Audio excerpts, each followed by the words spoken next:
buongiorno e benvenuti a un altro appuntamento con Sveglia Trieste che vi terrà compagnia fino alle 10 come consueto.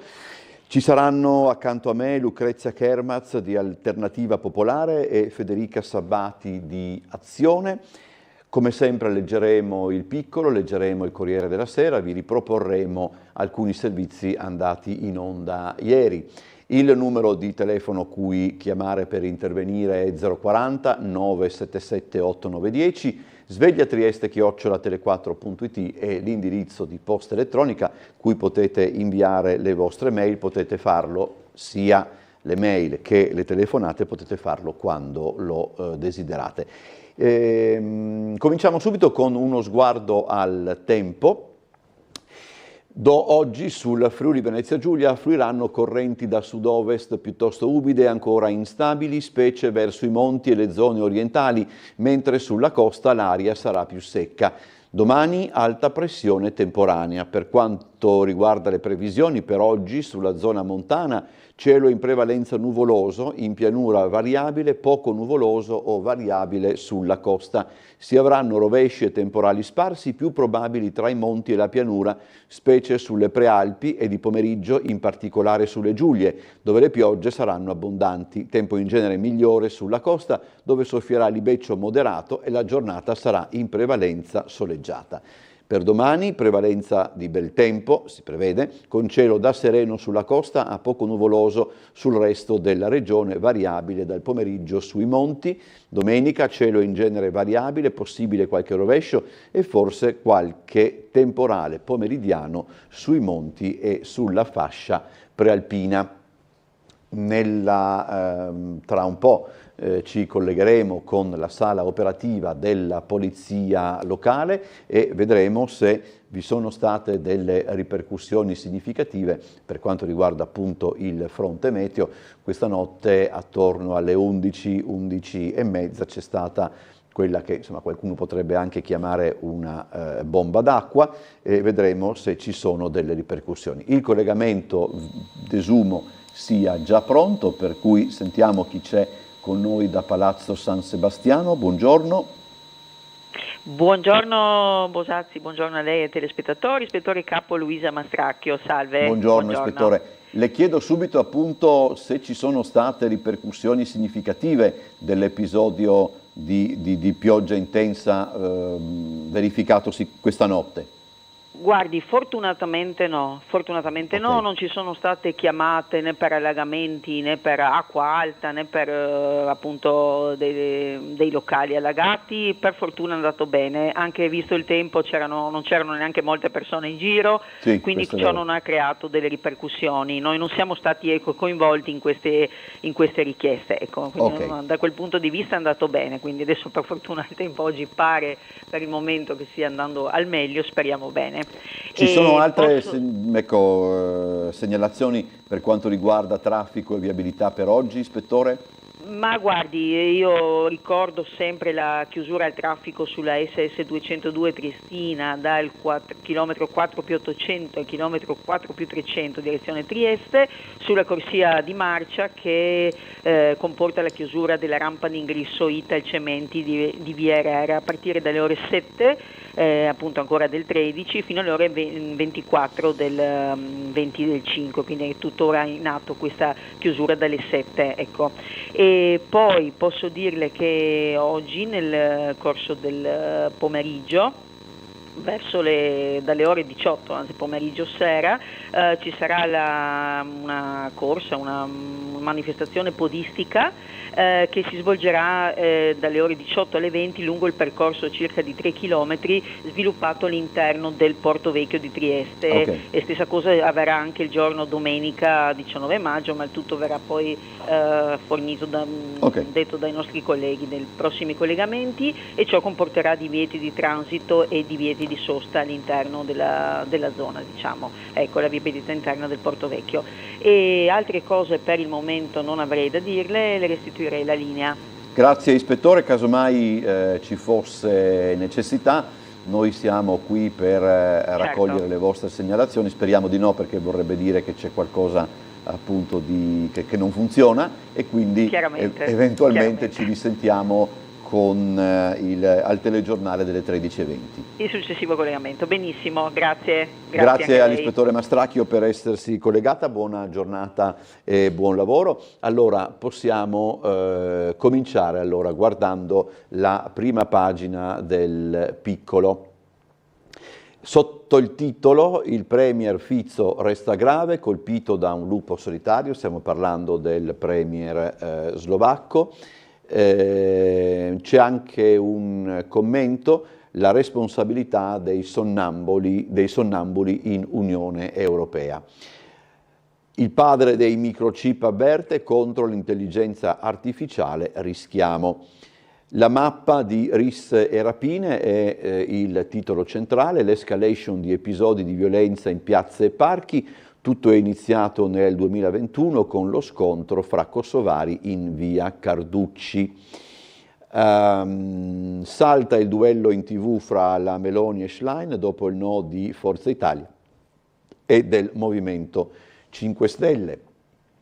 Ancora foto centrale: niente migranti all'ex mercato della stazione, c'è stata una commissione comunale, poi presentazione del cartellone di Trieste Estate, lavori sulla bretella circolazione in tilt in Largo Santos, la metamorfosi del voto sloveno dai democratici verso la Lega.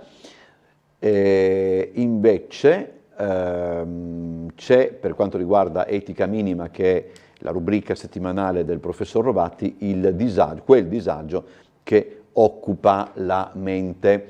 Vediamo invece la prima pagina del Corriere della Sera, subito sotto il titolo allerta rossa in Veneto, case allagate e al buio. Per quanto riguarda invece sempre il maltempo, Milano mai così tanta pioggia da 170 anni. Attentato al premier Fico, timori in Europa, il polacco Tusk: io minacciato di morte. Sempre per quanto riguarda la politica estera, l'asse Putin-Xi, il nodo delle armi. Gli attivisti, gli allevatori, così il clima divide l'Unione Europea. Elezioni, salta il duello sulla RAI, Vespa perde la democrazia. Toti: dimostrerò che non ho commesso reati. Poi il titolo centrale: condannare ogni violenza, Mattarella parla agli studenti su Gaza, cessare il fuoco, sì al dialogo tra gli Atenei. L'Allegri furioso, divorzio amaro con la Juve, dalla Coppa Italia un divorzio con rancore che fa rumore, rottura tra la Juventus e il tecnico Allegri, che al termine della gara mercoledì sera se l'è preso un po' con tutti, dall'arbitro a un giornalista, addirittura con il dirigente bianconero Giuntoli, credo sia. Una furia da rosso in campo che Allegri parlerà anche con 2 turni di squalifica. Di Allegri si occupa anche il caffè di Massimo Gramellini, lo leggiamo come ogni venerdì. Tra Ancelotti e Allegri, 2 allenatori italiani più vittoriosi, non riesco a decidere chi vorrei essere. Max Allegri non ti accoglie, ti inquieta con quei modi scostanti alla Cacciari ma senza la filosofia dell'originale. L'altra sera ha festeggiato la vittoria in Coppa Italia esibendosi in uno spogliarello rabbioso e litigando con arbitri, giornalisti, fotografi e persino dirigenti del suo club. In passato gli era capitato di prendere a male parole vigili e carabinieri, un anarchico alla Juve, peggio di un mangiapreti in Vaticano. Carlo Ancelotti invece ha festeggiato lo scudetto del Real Madrid entrando in campo per ricordare ai giocatori di rendere omaggio agli avversari appena retrocessi. E quando Bellingham, il suo ultimo allievo di genio, prima di una partita gli ha chiesto perché stesse sbadigliando, gli ha risposto: emozionami tu.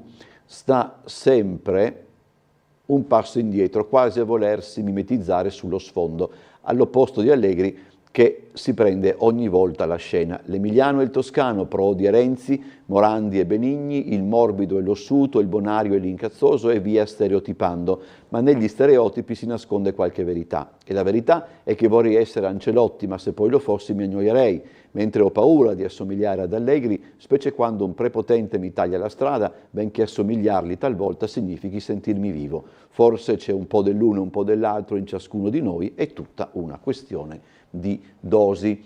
C'è da dire che io ho avuto modo a Trieste di assistere ad un comportamento non gentile da parte di Allegri, quindi io non avrei dubbi fra i due se scegliere uno o l'altro e magari mi annoierei, ma insomma chi sono io per decidere. Allora, torniamo al piccolo, eccolo qua, e vediamo come procede il quotidiano. Dunque, nella seconda parte, il lavoro e la nuova era, il post-pandemia, la sostenibilità e l'intelligenza artificiale, esperti in confronto a Trieste.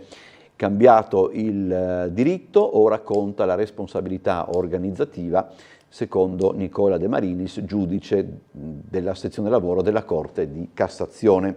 Allora, questo argomento è stato trattato ieri nel corso della Convention Equilibri che abbiamo seguito anche noi e ci siamo concentrati proprio per quanto concerne le questioni che riguardano la sicurezza sul lavoro ed una sorta di nuova concezione della sicurezza sul lavoro anche da un punto di vista organizzativo. Abbiamo intervistato proprio Nicola De Marinis e anche uno degli organizzatori di questa convention e possiamo farvi vedere per cominciare proprio una riflessione da parte di entrambi. Un incontro denominato Equilibri, organizzato dallo Studio Moretti Compagnone, tenutosi stamani al Generali Convention Center Trieste, ha fatto il punto sul mondo del lavoro, impostando i temi di discussione da prospettive differenti rispetto a quelle note. Si è parlato di intelligenza artificiale, ad esempio, ma anche di luoghi di lavoro, in questo caso estendendo il concetto di sicurezza all'interno di essi. Si danno valore anche al singolo, non solo al singolo comportamento, ma anche a comportamenti specifici. Oggi ecco l'ultimo di cui si parlava, questo eristress, è la rilevanza che può avere la conflittualità interpersonale, la relazione interna al rapporto di lavoro, che quindi è una nuova frontiera. La nuova legislazione in tal senso di fatto sottolinea la necessità che datore di lavoro e dipendente concorrano a rendere sano, sotto più punti di vista, il luogo di lavoro, ampliando il concetto di responsabilità. Quando il datore di lavoro fa tutto quello di cui abbiamo parlato stamattina e quindi proattivamente interviene e va a giocare nel campo del sindacato e dei lavoratori, i lavoratori devono assumersi le proprie responsabilità. Citavo prima l'articolo 20 del decreto legislativo 81 del 2008 che in tema di sicurezza dice il lavoratore deve prendersi cura della propria sicurezza. Ora, se io faccio tutto, insegno, spiego, do i DPI e il lavoratore poi superficialmente non capisce, non ha la coscienza, la cultura di capirlo, ecco che allora il lavoratore giustamente deve essere ritenuto il vero responsabile. Allora, andiamo avanti sempre con il piccolo, le pagine interne, salta il duello Meloni-Schlein, così ha perso la democrazia, solo 4 liste su 8 accettano la sfida 2 fra leader, delusione del PD, la Premier dice no a un confronto fra tutti. La Lega contro le bandiere europee, via dai palazzi e polemica. Toti prepara la difesa, innocente, dimostrerò la mia correttezza. Spinelli, ho pagato finanziamenti solo ufficiali. Salis attacca il governo, su Ilaria non ha meriti, dice il papà della Salis. La ricetta di azione per l'industria, il rilancio sia parte di un piano dell'Unione Europea e noi avremo poi un esponente anche di azione. Dagli anni 60 alla svolta di gennaio, la SSK ora guarda al centrodestra. La nuova linea sconvolge i rapporti con il PD e apre al dialogo con l'esecutivo. Friuli Venezia Giulia ha trazione leghista, è un servizio di Giovanni Tomasin che disegna un pochettino come sta cambiando il rapporto fra le forze, insomma. Fico resta grave, l'attentatore è un lupo solitario, il premier slovacco non è del tutto fuori pericolo, ma c'è ottimismo, il 71enne che gli ha sparato avrebbe agito per vendetta. L'autore dell'attacco è stato formalmente accusato di tentato omicidio premeditato e il presidente eletto in visita all'ospedale ha parlato poco con me, deve riposare. Il governo accusa i mass media, basta fomentare l'odio, ti pareva che era colpa dei mass media, la società si deve calmare, evitiamo la guerra civile, dice il delegato alla difesa. Cambiamo argomento, Mattarella risponde agli studenti, a Gaza subito un cessate il fuoco, la posizione del Colle, in un intervento all'Università La Sapienza, non sto in una torre d'avorio, nuove truppe e la morsa di Israele su Rafah. E intanto Xi e Putin rinsaldano l'asse, in crescita i legami militari. Allora andiamo, vediamo come procede il piccolo. Fiamme nel porticciolo di Medolino, resti delle barche e video al vaglio, ma passiamo al Corriere della Sera e andiamo avanti con le pagine interne. Allora, abbiamo dei problemi, vediamo se ripristinando, sì, adesso dovremmo essere. Allora, Fico si risveglia dal coma, il paese dice basta odio, il premier slovacco rimane grave ma stabile, i partiti convocati al palazzo presidenziale, l'appello bipartisan, allentiamo le tensioni. Cintula, l'attentatore, un lupo solitario, rischia l'ergastolo, secondo i vicini una brava persona. Il club letterario da lui fondato lo caccia, ma nelle sue poesie non c'è estremismo. Belgio poi, invito shock di una radio, sparate al premier, insomma, la situazione non è certamente buona. Allarme disinformazione, rischio e violenza nell'Unione Europea, il polacco Tusk denuncia, ricevo minacce di morte, rafforzate ovunque le misure di tutela per i candidati. L'europarlamentare Pedro Marques del Partito Socialista Europeo, l'odio contro i politici e la democrazia si diffonde, è inquietante. Ancora politica estera, Putin 4 ore per rafforzare l'asse con Xi, lo zar ha fretta e bisogno di aiuti, ma per Pechino prima dell'alleato viene l'economia. Andiamo ancora avanti, poi ecco Netanyahu, Rafah è cruciale, attacca le famiglie degli ostaggi, il premier chi vuole la tregua come i facinorosi dei campus, genocidio, l'alta corte dell'Aia riunita. Mattarella alla Sapienza, a Gaza serve il cessate il fuoco.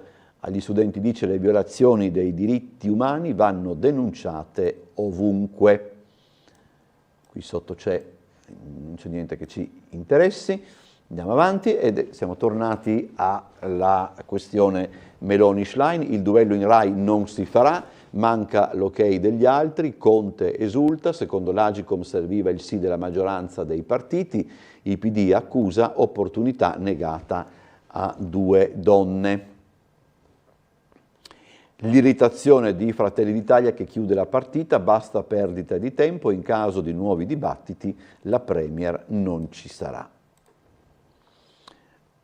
A 2, a tappe o all'americana, così la TV studia il confronto. Mentana, invito di La 7 vale per ogni leader, le proposte di Sky e di Mediaset, basta per par condicio, ideata per Berlusconi, oggi non ha più senso. Insomma, era ora che si incominciasse anche francamente a ragionare su tutto ciò. Vespa, il tutti contro tutti non si terrà mai. In TV ho fatto vedere Benigni, Luttazzi, Santoro e Biagi per mostrare le differenze con oggi. Non ho citato l'editto bulgaro perché sono contro tutti gli editti, tutti però, dice Vespa, che si era proposto appunto per il dibattito. Andiamo avanti. E qui siamo alla questione Liguria. Spinelli Junior: volevamo dare a papà un amministratore di sostegno, il verbale dell'imprenditore, lui ingestibile, da anni gli avevo detto di non dare soldi ai partiti. Aldo Spinelli, imprenditore della logistica, ingrandiamo così anche voi potete leggere meglio, imprenditore della logistica del Porto di Genova, e gli arresti domiciliari come il governatore della Liguria Giovanni Toti nell'ambito dell'indagine per corruzione, è accusato di tangenti per concessioni in aree del porto del litorale savonese. Per lo stesso reato è indagato il figlio Roberto, che è stato interdetto dall'attività imprenditoriale. I difensori chiederanno una valutazione psicofisica del fondatore del gruppo. Proseguiamo. Toti prepara la difesa per l'interrogatorio, non ho commesso reati, dai PM il 27 o il 28, avrebbe voluto tempi più rapidi. Il governatore ligure Giovanni Toti è agli arresti domiciliari per una serie di accuse, è indagato per corruzione semplice e continuata e anche per corruzione aggravata, contestato anche il falso per la gestione di alcune discariche. Vediamo se abbiamo, c'è una signora che ci invita una foto, dunque Micra, che il Silos diventasse un punto di dolore e dignità umana, probabilmente si riferisce a ciò di cui parleremo fra poco, ovvero la commissione comunale che ieri ha affrontato la questione. Io direi che possiamo eventualmente andare avanti con il piccolo. Eccolo qua. Allora, la visita all'ex mercato ambulanti, qui i migranti, di Piazza dice di no. Il centro-sinistra spinge per riaprire la struttura e ospitare 100 persone, contrari Fratelli d'Italia. Allora, andiamo a vedere nel servizio che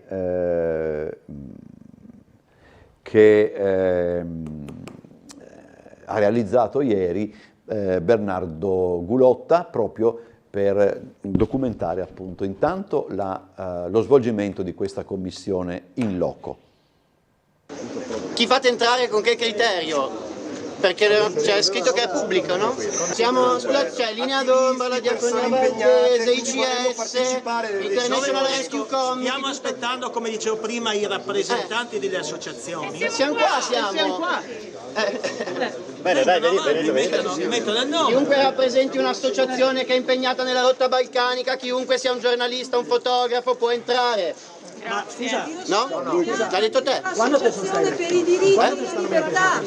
non far sceneggiate con me. Non sto facendo una Allora, stiamo facendo una cosa. Facciamola, no? Ma è che non tutti sentono. Ma non si offenda, non faccia così. Non si offenda, non faccia una sceneggiata. Momenti di discussione questa mattina davanti all'ex mercato della stazione in occasione del sopralluogo organizzato dalla quarta commissione consigliare per ispezionare i locali dell'ormai dismesso bazar. Da una parte il presidente della commissione Lorenzo Giorgi, appoggiato dalla maggioranza, dall'altro l'opposizione e un nutrito gruppo di cittadini e rappresentanti di associazioni che chiedevano di poter visitare quegli spazi anche in virtù del fatto che le commissioni comunali sono pubbliche e aperte a tutti. Lo stallo iniziale però è stato motivato dalla maggioranza che frenava l'ingresso di massa nell'ex mercato come una una questione di sicurezza e ordine pubblico. Quegli spazi sono abbandonati da molti anni. Giorgi ha messo le mani avanti facendone una questione di responsabilità su un possibile accidente, che sia una persona che inciampa o qualche elemento interno che possa cagionare danno. Ma tant'è, alla fine commissari, giornalisti e una rappresentanza delle associazioni presenti stamane sono potuti entrare.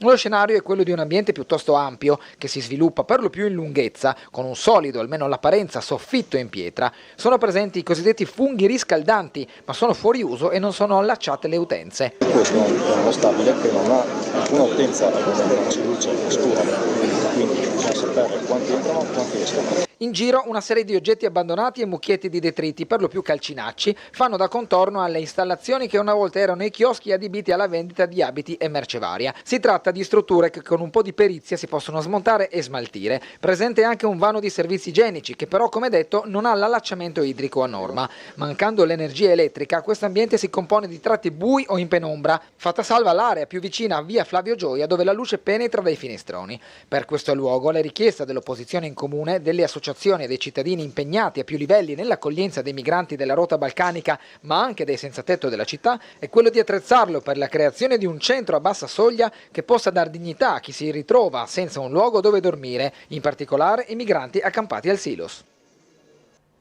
Allora, il sopralluogo ha amplificato le distanze di vedute fra centrodestra e centrosinistra riguardo la possibile destinazione d'uso dell'ex mercato della stazione di via Flavio Gioia. Vediamo allora sempre quello che ha raccolto in questo senso Bernardo Gulotta.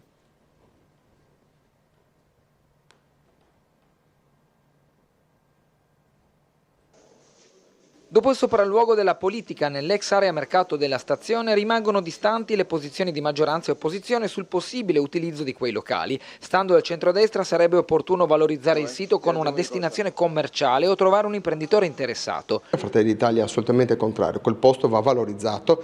Teniamo presente che la città di Trieste oggi è appetibile anche per investitori stranieri, quindi va valorizzato e non va dato agli immigrati. Per gli immigrati ci saranno altre soluzioni. Per adesso Trieste invece, valutate le condizioni del luogo, l'ipotesi del centro di accoglienza è ancora più valido. Si tratta di una struttura sostanzialmente pronta all'uso, ci siamo veramente stupiti del livello di conservazione nonostante sia una struttura appunto inutilizzata da tempo e quindi che può essere facilmente attrezzata per il suo scopo, che dovrebbe essere quello di risolvere la situazione che invece continua a svolgersi a poche decine di metri da via Gioia stessa, nel Silos. Ed è stata la modalità di svolgimento del sopralluogo che non è proprio andata giù al centrodestra, che non ha gradito l'insistenza dei cittadini presenti e, racconta Medao, anche l'eccessiva agitazione da parte di qualcuno. Sono stati dei momenti piuttosto concitati, aggressivi, sicuramente pilotato, insomma, no? Non è che questi sono arrivati così, c'è stata poi tutta un'organizzazione dietro. È un po' dispiaciuto perché dal momento in cui era finita un po' la commissione, io ero lì a rispondere a domanda a due giornalisti,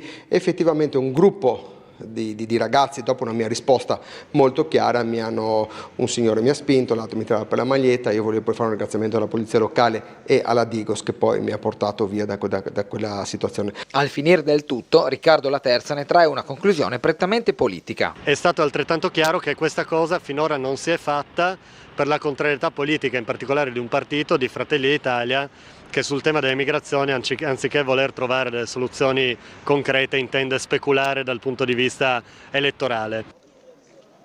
Allora, ci sono delle mail, silos e clandestini, di chi la brillante idea di creare un ghetto appena fuori dalla stazione centrale dei treni, dei bus e con bella vista sulla nuova piazza. Per fortuna nostra del turismo, vera risorsa di Trieste, tale scempio non verrà attuato. La soluzione, scrive il signor Piero, espulsione immediata per chi proviene da paesi non in guerra, per chi delinque subito dopo aver scontato la pena inflitta con un processo per direttissima, pene esemplari per i passer, messa al bando delle associazioni buoniste fiancheggiatrici di chi vuole invaderci. Il problema si risolverebbe rapidamente intervenendo alla radice. Ancora, giusto l'assessore Giorgi, sceneggiate per portare scompiglio, una vera vergogna, persone non autorizzate che urlano a vanvera, bisognerebbe far venire le camionette dei carabinieri per precauzione. Siamo al momento della pubblicità, poi torniamo, vi faremo rivedere ancora un servizio che seppur indirettamente ha a che fare con la questione, e poi ancora la lettura del Corriere della Sera, del Piccolo e altri servizi ancora.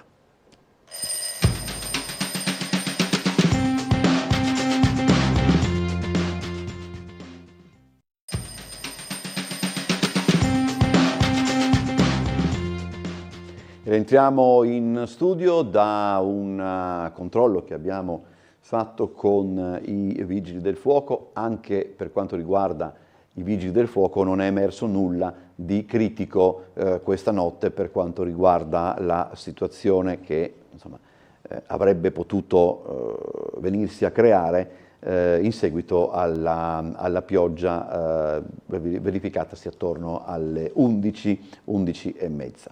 Allora, ancora un servizio, ci colleghiamo indirettamente all'argomento di prima. 5 passer sono stati arrestati nel corso degli ultimi 30 giorni dai carabinieri sul Carso triestino, 28 i migranti trasportati, tutti i veicoli fermati ai valichi di frontiera sono stati sequestrati.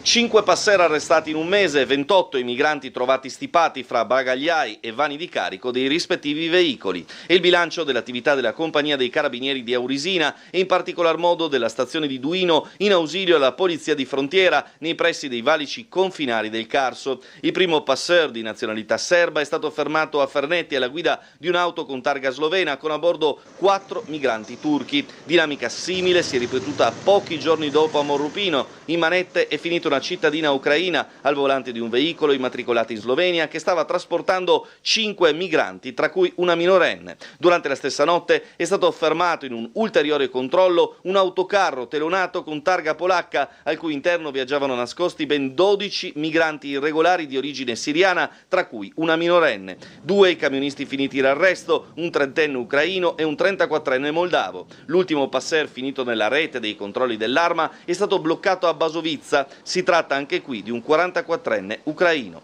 Viaggiava a bordo di un'auto con targa polacca e stipati all'interno in condizioni deprecabili, trasportava una famiglia turca composta da 7 persone. Tutti i passer sono stati arrestati e condotti presso la casa circondariale di Trieste, messi a disposizione dell'autorità giudiziaria e rischiano ora una pena dai 2 ai 6 anni di reclusione, sotto sequestro tutti i veicoli utilizzati. Allora andiamo avanti con le mail. Allora, non ho sentito nessuno parlare di chi dovrebbe occuparsi di sorveglianza, pulizia, attrezzatura per ospitare eventualmente le persone che dovrebbero entrare. Forse i volontari che si preoccupano anche di questo. Andiamo ancora, torniamo al Piccolo perché l'apertura della pagina della cronaca triestina del Piccolo riguarda l'escalation di violenza dalle risse alle rapine corre. L'escalation di violenza dalle risse alle rapine corre in piazza e in parchi. C'è una mappa degli ultimi 10 episodi partendo dal 28 novembre in piazza Carlo Alberto, poi vedete insomma che soprattutto diciamo da marzo in poi insomma c'è un'effettiva escalation, vedete allora Giardino Pubblico, Piazza Libertà, Borgo Teresiano, Piazza Ortis, Piazza Goldoni, Piazza Garibaldi, Piazza Perugino e San Giacomo e anche Borgo Teresiano. Sono 300 in città i minori stranieri non accompagnati gestiti dalle strutture. Il sistema triestino sull'orlo della saturazione può implodere davanti all'arrivo di nuovi migranti in estate. Di nuovo allora al Corriere della Sera, poi torneremo su Trieste. Allora, ancora l'interrogatorio di Spinelli, quindi adesso possiamo cambiare argomento. Superbonus, il sì del Senato alla fiducia, il centrodestra prova a ricompattarsi, il testo passa alla Camera, sequestro da 1 miliardo a Savona per truffa sulle agevolazioni. Ieri all'Olimpico i ministri Tajani e Giorgetti che insomma hanno avuto a che dire proprio sul superbonus erano insieme in tribuna per assistere alla partita. Finalmente agli arresti criminali che trasportano i migranti in modo terrificante, non dite che le forze dell'ordine non servono ai confini. Eravamo al Corriere della Sera, andiamo avanti. Pagati 40.000 euro di cauzione per Salis, la battaglia del voto. Il padre a Tajani ha ricevuto minacce, lavorate per la sicurezza di Ilaria in Ungheria. Polemica sul leghista Borghi, togliamo la bandiera dell'Unione Europea. E qui i ribelli per il clima, a lezione di protesta con Ultima Generazione che in Austria si scontra con la repressione. Spingiamo la politica ad agire, i Fridays evolvono, la giovane leader dei Verdi dalla piazza al palazzo. Andiamo al Piccolo. Si apposta di notte in via Locchi e gli ruba la tessera del bancomat. Ancora cronaca, auto presa a colpi di spranga, viene arrestato dalla Polfer. La giustificazione l'ho fatto per gioco e adesso giocherà, probabilmente potrà continuare a giocare. Allora, lavori sulla bretella, circolazione in tilt, pullman e auto in fila fino a 15 minuti, chiusa la stradina che da Largo Santos porta al Molo Quarto, disagi all'ora di punta con code di mezzi fermi ai semafori. Domani la sfilata, la festa di Re Carnival o Carnival, ecco come cambia la viabilità, noi ce ne occuperemo magari anche domani mattina perché comunque per l'intera giornata di domani divieti al traffico lungo le rive nelle vie del centro, previsti possibili rallentamenti per l'ingresso dei carri da Muggia e dalla Slovenia. Dal corteo agli acrobati con il saluto di Venezia e giochi d'acqua in piazza. Allora, cambiamo argomento, torniamo in cronaca con un servizio andato in onda ieri. È stato rimesso in libertà l'ex allenatore del San Luigi Calcio di Trieste, condannato in primo grado a 10 anni di reclusione per atti sessuali ai danni dei giovani giocatori del settore giovanile. La sentenza di condanna è stata annullata, il processo è completamente da rifare.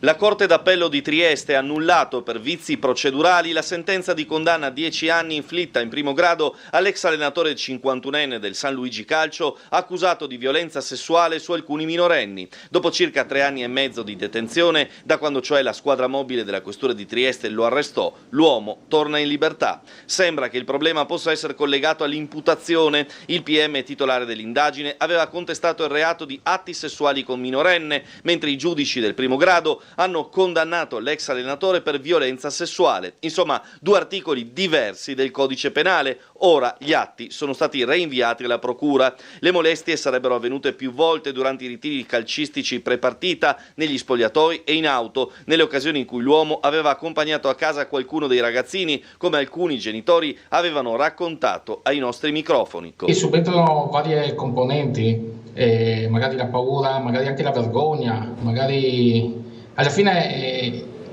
cos'è il brutto è che un educatore che gode della fiducia anche del bambino, no? Il sostituto procuratore generale Carlo Sciavicco aveva chiesto la conferma della sentenza di primo grado. Gli atti dovranno ora essere trasmessi alla procura che imbastirà un nuovo procedimento. Intanto però, come detto, all'allenatore sono stati revocati gli arresti domiciliari. Il 51enne era stato arrestato nel gennaio 2021 dagli agenti della squadra mobile che avevano eseguito un provvedimento di custodia cautelare emesso dal GIP del Tribunale di Trieste. Rientriamo in studio e continuiamo con il Corriere della Sera questa volta.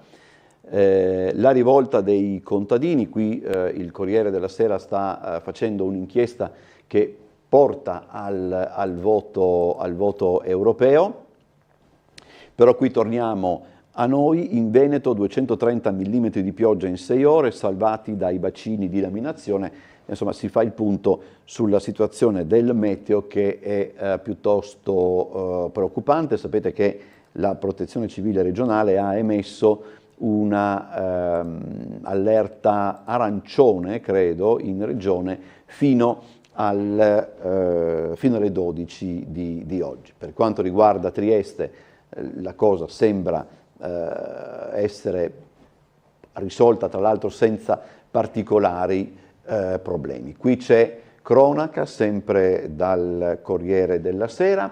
La vigilessa di 33 anni uccisa dal suo ex comandante avevano una relazione. Bologna, lo sparo in ufficio, lui è partito per sbaglio.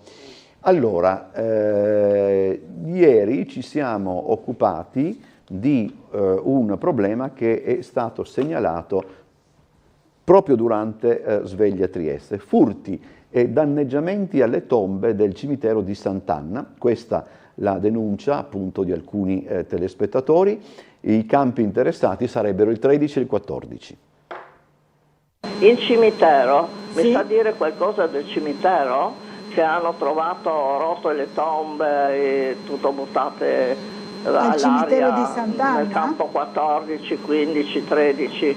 Cosa succede? Anche lì fanno business, cosa fanno? Entra dentro delinquenti, fanno anche queste cose lì? Mi allaccio alla telefonata di poc'anzi riguardo ai danni che il cimitero di Sant'Anna sta subendo nei campi numero 13 e nel campo numero 14. Ho già chiamato ieri. Atti di vandalismo e furti all'interno del cimitero di Sant'Anna. Queste le segnalazioni di oggi all'interno di Sveglia Trieste, ma il tema era già emerso negli ultimi giorni, in particolare per quanto riguarda i campi 13 e 14. Secondo quanto riferito dai nostri telespettatori, sono stati asportati alcuni vasi per i fiori e sono state staccate le fotografie di alcune persone defunte dagli appositi espositori metallici. È già da molto tempo che va avanti questa storia e vengono tolte le foto e buttate in giro per i campi e sulle altre tombe e vengono tolti i portafiori. Una situazione che ha contrariato non poco coloro che si recano al cimitero in visita ai propri cari, anche perché questi episodi si ripeterebbero ormai da tempo. Ho parlato con gli addetti sono al corrente e sanno praticamente quasi chi sia, solamente hanno detto è una persona un po', dicono loro, squilibrata, insomma, che non sta bene con la testa, ovviamente. Dagli uffici dei servizi cimiteriali arriva la conferma di periodici episodi di furti e vandalismi all'interno del cimitero che vengono prontamente segnalati alla Cegas per la risistemazione. Dal canto suo l'assessorato alla sicurezza e polizia locale conferma le segnalazioni sulle quali è già stata inoltrata denuncia all'autorità giudiziaria. Allora, la rissa nel privé, le immagini, siamo tornati al Corriere della Sera, le immagini di Fedez, il pestaggio e il giallo della bionda. Ci sono riprese nella discoteca, la modella ero a casa con i miei e poi ci sono anche controlli sui tabulati. I Deor siano permanenti, la linea del governo è un caso, il Campidoglio arroganza, Urso utili al decoro urbano, l'ANCI serve un confronto. Il ministro Lollobrigida: credo sia giusto garantire alla ristorazione italiana, che più di tutti ha sofferto per la pandemia, la possibilità di recuperare ciò che ha perso.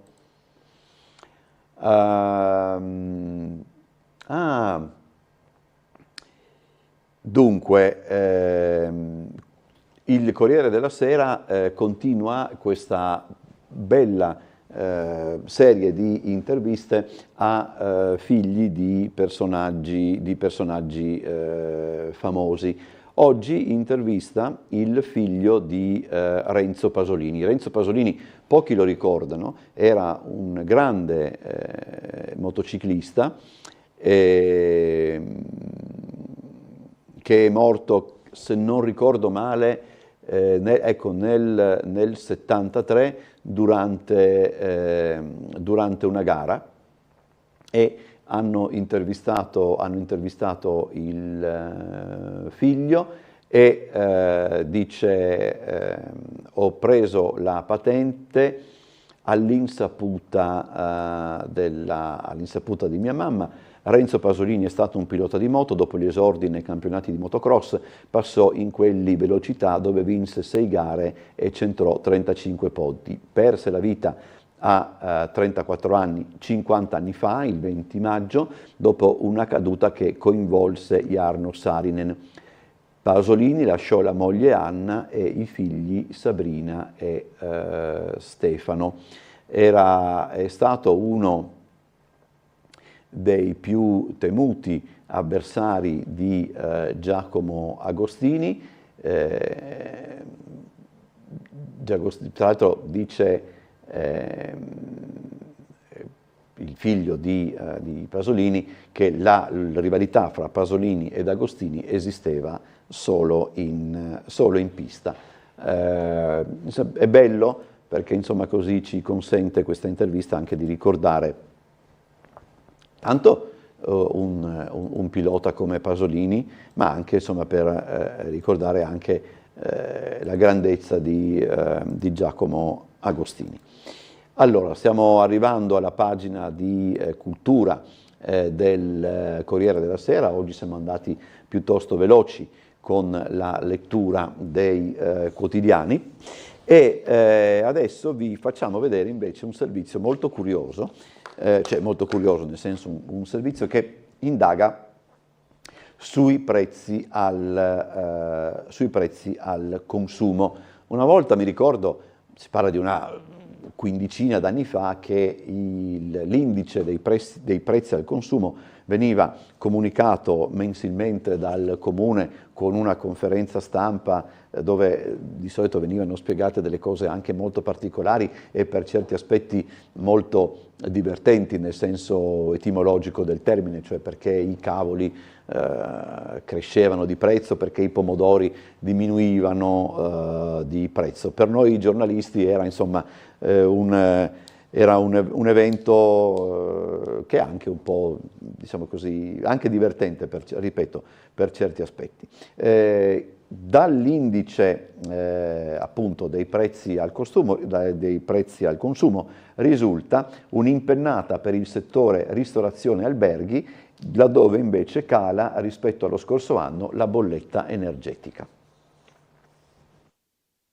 Impennata dei prezzi di alberghi e ristoranti, in calo invece la bolletta energetica, le spese per la casa e le comunicazioni. Queste le maggiori differenze riscontrate rispetto a un anno fa dall'ufficio statistica del Comune di Trieste. Nel mese di aprile 2024 la stima definitiva dei prezzi al consumo nel capoluogo giuliano ha registrato un più 0,5% rispetto a un mese prima e un più 1,6% sullo stesso mese del 2023. I settori che registrano un decremento sostanziale dei prezzi sono quelli relativi a abitazione, acqua, elettricità e combustibili, con un meno 8,7% in un anno e un meno 3,5% rispetto a marzo. Sulle statistiche annuali in particolare pesa la netta differenza nel costo dell'energia elettrica, meno 31%, del gas meno 17,9% e dei combustibili solidi meno 20%. Sul fronte comunicazioni incide invece la diminuzione del costo degli apparecchi telefonici, meno 16%. Quanto agli aumenti invece sono macroscopici quelli che riguardano bar, ristoranti e alberghi, più 6,8% nell'indice tendenziale, più 8,4% in quello congiunturale.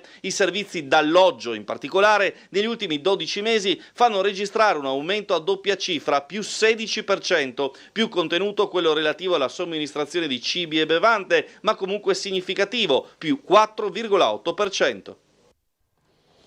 Allora, siamo arrivati alla pagina di spettacoli del Corriere della Sera. Ieri al Festival di Cannes è stato presentato l'ultimo film di Francis Ford Coppola, Megalopolis, ambizioso e discusso, un film che mescola le corse di bighe alle radici dei difetti moderni. L'antica Roma rivive in una New York post-apocalittica, nuovi linguaggi cinematografici in un colossal visionario cui Mereghetti dà 3 stelle su 4. C'è poi anche, è stato presentato un film, un documentario su Faye Dunaway, nel quale l'attrice insomma confessa di aver voluto come si chiama, sposare Marcello Mastroianni. Dunque andiamo ancora avanti, vediamo se c'è qualche altro Eccolo qua. Ringo Starr, tutti i testi delle canzoni del nuovo LP Crooked Boy hanno qualcosa di positivo. La mia autobiografia in un brano, dice insomma Ringo Starr, 83 anni. Quindi poi c'è il cantautore Savoretti, canto in italiano, ritrovo il legame con papà che è scomparso. Chiedendo informazioni per un parente, la signora addetta alla portineria mi segnala che il defunto se n'è andato via e che è del tutto regolare, poi i parenti lasciano dove vogliono le ceneri, che io sappia è gravissimo. Se il signor Ignazio, che è l'autore del coso, mi articola un pochettino meglio la questione, non sarebbe male, perché così, devo dire la verità, non si capisce bene. Eravamo al piccolo, torniamo al piccolo, andiamo avanti. La Trieste d'estate offre 260 spettacoli, San Giusto il centro fra musica e teatro, al Castello i concerti dei 40 Fingers di Carmen Consoli, poi toccherà alla Turandot di Puccini e ai Carmina Burana. Allora vediamo la presentazione di Trieste Estate 2024, dal 6 giugno al 18 settembre, musica, teatro e altro. Punta di diamante appunto la Turandot del Verdi al Castello di San Giusto.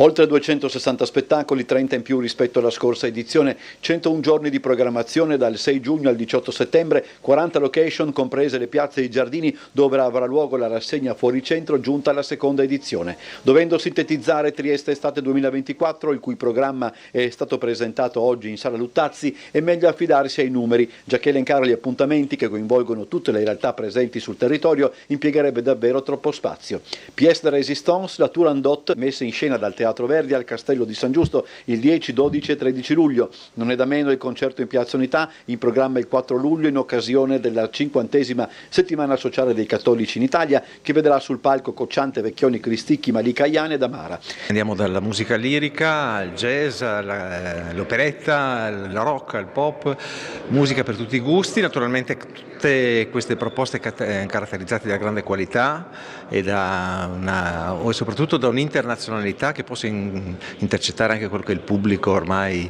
internazionale di Trieste Estate, vista anche la grande boom turistico che ha avuto la città in questi anni, e naturalmente anche per mantenere sempre alto quello che è il livello delle proposte. In programma c'è anche l'operetta Rossetti, Trieste Love Jazz in Piazza Verdi, è atteso il concerto della banda della Marina Militare statunitense. Ci saranno Carmen Consoli, il poeta del folk irlandese Glenn Hansard, i tributi a Dalla, Elton John e ai Queen. La società dei concerti, con il proprio festival settembrino, concluderà la manifestazione. Non è da meno la prosa, fra l'altro con una versione dell'opera scozzese di Shakespeare affidata al Teatro Miela. Si va dalla commedia brillante agli spettacoli più seri, riflessivi, alle biografie, allo spettacolo misto prosa musicale, insomma ce n'è per tutti i gusti. Ci sarà il cinema con lo Shorts International Film Festival e la rassegna Cinema Nord-Est. Arriverà a Trieste anche Dan Peterson con una conferenza Vincere e giocare, mentre torna il ciclo di incontri Archeologia di sera al Museo Winkelmann, uno spazio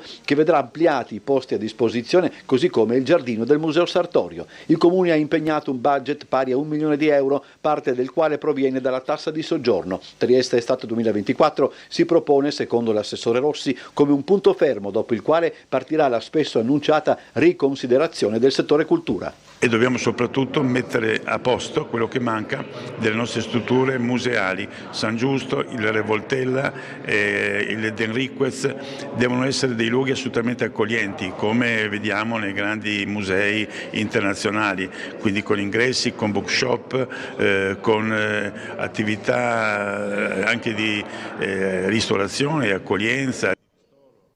Allora, saranno anche 80 gli eventi proprio di fuori centro all'interno di Trieste Estate, e sono eventi promossi da Hangar Teatri, che è un gruppo di giovani che insomma si sta pian piano affermando anche sulla scena triestina. Quindi insomma buon lavoro a tutti tutte le realtà che stanno realizzando Trieste Estate. Allora, eravamo sempre al Piccolo. Ecco, questo è Rosso Corri Trieste, 3 giorni in Porto Vecchio, e la gara a cui si riferiva prima l'ispettore Mastracchio durante il collegamento. Vediamo se anche il Piccolo e come poi si occupa del film di Coppola. Per il momento non vedo. No, per il momento non vedo. Si vede che nessuno segue per il Piccolo il Festival di Cannes. Se fosse il contrario, chiedo scusa a chi appunto lo segue, però non vedo un servizio, ecco, insomma. Ed è un... vabbè. Allora, c'è una mail... Dunque, la signora addetta alla portineria mi segnala che l'urna viene trasportata fuori dal cimitero invece di darne la giusta e prevista collocazione all'interno del parco cimiteriale. Poi il signor Ignazio in un'altra mail dice anche che in alcune volte la situazione di alcune tombe è veramente molto, molto triste e molto degradata. Allora, direi che abbiamo passato tutti quanti i servizi. No, c'è questo anche che riguarda Arvedi, adesso lo recupero subito, così lo possiamo far vedere. Punti di domanda sul futuro degli operatori portuali di Logistica Giuliana, la società ex Arvedi, ora sotto il controllo di HLA PLT, concessionaria della piattaforma logistica, sono stati sollevati dai sindacati dell'USB dopo l'incontro con la dirigenza. Possiamo far vedere i servizi. Quale futuro per i 20 portuali di Logistica Giuliana? Specializzati nel lavoro in banchina, i lavoratori che facevano parte del gruppo Arvedi sono passati da dicembre sotto ALA PLT Italy, la società che controlla la piattaforma logistica, ma non hanno ancora chiaro quale sarà il loro futuro. Sono 20 lavoratori, il timore è che in assenza di chiarezza si apra una cassa integrazione, come dire, senza sapere quando ci saranno i carichi di lavoro. È un po' anche da sfiancare i lavoratori, da far sì che se ne vadano progressivamente. Questo è il timore principale, quindi secondo noi dovranno intervenire tutti gli attori, diciamo pubblici, quindi regione e ministero, perché c'è appunto un accordo per la reindustrializzazione di quelle aree fatte con Arvedi e non è possibile che Arvedi si sganci abbandonando questi 20 lavoratori. Nell'incontro di ieri fra sindacati e rappresentanti di Arvedi e del gruppo ALA sono stati ribaditi gli investimenti sul futuro Molo Ottavo, che significheranno in prospettiva un aumento di personale nell'arco di 10 anni, ma nel breve non è chiaro che sorte toccherà le maestranze attuali, considerando la drastica riduzione delle commesse e di conseguenza la scarsità di lavoro sulle banchine dell'ex Ferriera. Però non si capisce quale sia il carico di lavoro, primo. Secondo, non si capisce chi sarà l'operatore di logistica che farà tutti i passaggi, come dire, di rimozione delle merci della banchina. Quindi i lavoratori sono in grado di caricare e scaricare le merci dalle navi, ma non c'è nessuno che le movimenta, e questo HLA PLT non l'ha ancora chiarito. Possiamo andare in pubblicità, poi con noi la prima delle due ospiti.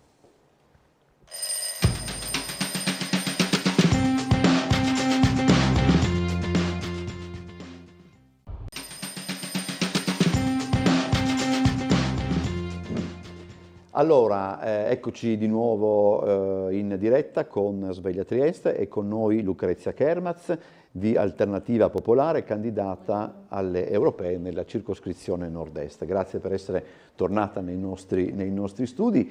Iniziamo subito, intanto situando Alternativa Popolare. Allora, Alternativa Popolare sembra che sia un partito nuovo, in realtà nuovo non è. Adesso ci siamo presentati a queste competizioni elettorali europee come candidatura indipendente, proponendo un nostro programma di cui magari faremo qualche breve passaggio durante questa puntata, approfittando dell'occasione. Alternativa Popolare è un partito che si ispira ai principi fondamentali del Partito Popolare Europeo, si colloca quindi in un ambito di centro. All'interno del partito ci sono delle correnti di centrodestra, dove ovviamente mi posso richiamare io col percorso che avevo fatto, quindi ex PDL, poi nuovo centrodestra, e alcune correnti invece un po' più di centrosinistra.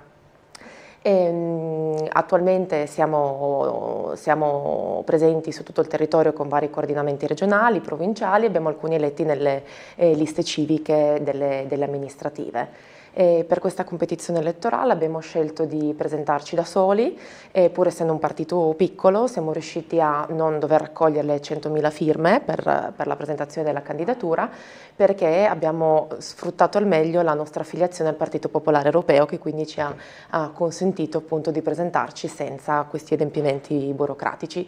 Non è stato del tutto banale per quanto riguarda almeno la candidatura del Nord-Est, perché in un primo momento la Corte d'Appello di Venezia aveva rigettato l'ammissione delle liste, quindi poi abbiamo dovuto proporre un ricorso in Cassazione. All'esito dell'esame dell'ufficio elettorale ci hanno riammesso, quindi la nostra candidatura è fresca perché è stata confermata 10 giorni fa. Allora, c'è una telefonata, io ricordo 040 977 8910 per telefonare, appunto, svegliatrieste@tele4.it per intervenire attraverso le mail. Buongiorno, a chi è in linea? Buongiorno. Prego. Dunque, io spero che la signorina o signora possa andare a chiedere questo. Dunque, io sono una persona disabile. Volevo la rampa che si trova in piazza a Barcola deve essere ripristinata subito per noi disabili, perché è l'unico punto per poter scendere a Barcola, per poter andare al mare, perché per voi che camminate non avete problemi, ma per noi è l'unico punto d'accesso. E dunque dire ai vari assessori di competenza, Lodi, Babuda, il che è, di ripristinare immediatamente quella rampa. Prima cosa. Seconda cosa, io avevo fermato l'assessore Bertoli in Piazza Unità chiedendogli questo. A Trieste c'era una sola magazzino ausili in Scalo Legname per la riparazione delle carrozzelle, ma l'hanno chiusa. Adesso a Trieste non c'è un magazzino, un negozio che riparano le carrozzelle. Per noi disabili è veramente difficile, perché ho dovuto chiamare Udine per poter cambiare le gomme e riparare la centralina. E dunque le chiedo di dire ai vari assessori, specialmente a Barcola per la rampa, di metterla a posto e non aspettare luglio-agosto. Questo qua ho chiesto. Arrivederci, saluti. Grazie. Come sempre, quando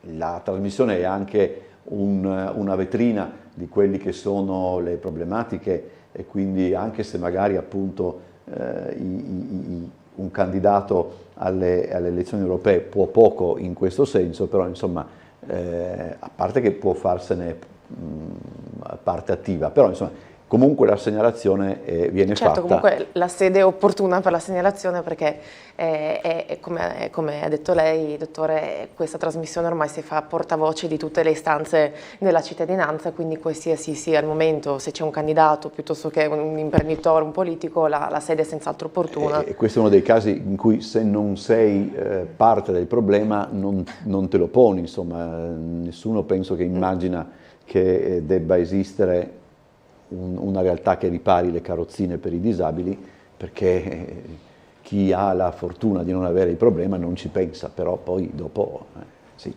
Allora, Programma di Alternativa Popolare in Europa. Sì. Allora, come prima cosa mi ha molto stupito l'approccio che ha utilizzato il nostro segretario nazionale, che è il sindaco di Terni Stefano Bandecchi, durante la presentazione delle candidature a Roma, perché io vengo da un passato nel nuovo centrodestra, nel PDL, e mi ricordo una serie di campagne elettorali basate sul confronto con le altre forze politiche, ma anche una netta contrapposizione, specie con le forze del centro-sinistra. E invece il coordinatore Bandecchi ha proposto una visione nuova delle elezioni europee, perché ha posto un tema che secondo me è estremamente corretto, proprio ora che l'Europa prende sempre più piede nelle nostre vite. Cioè la Repubblica Italiana, quando è chiamata al voto, potrà eleggere 76 europarlamentari, che poi ovviamente si collocheranno nell'arco parlamentare da partiti come il PPE, a cui faccio riferimento io, o il PSE, o Verdi, alleanze democratiche, insomma ce ne sono tanti, sono 10 gruppi partitici europei. Però quello che è importante come prima cosa, secondo appunto il nostro coordinatore e il nostro programma elettorale, è che come prima cosa questi 76 parlamentari che l'Italia potrà nominare sono italiani, quindi sarebbe bello riuscire a trovare un programma condiviso tra tutti i candidati trasversale per l'Italia. Cosa che fanno in realtà tutte le altre nazioni, perché gli europarlamentari francesi, quelli tedeschi, sono in prima istanza parlamentari che tutelano la Francia e la Germania. Invece l'Italia tante volte si fa la guerra in casa, quindi magari il candidato del PPE dà contro ad una proposta del PSE proprio per partito preso. E invece dovremmo recuperare questa centralità del Paese, proprio perché ormai si sa che la sovranità italiana è stata pian piano ceduta all'Unione Europea, e quindi bisogna ripristinarla con i programmi, con le condivisioni che devono essere a monte.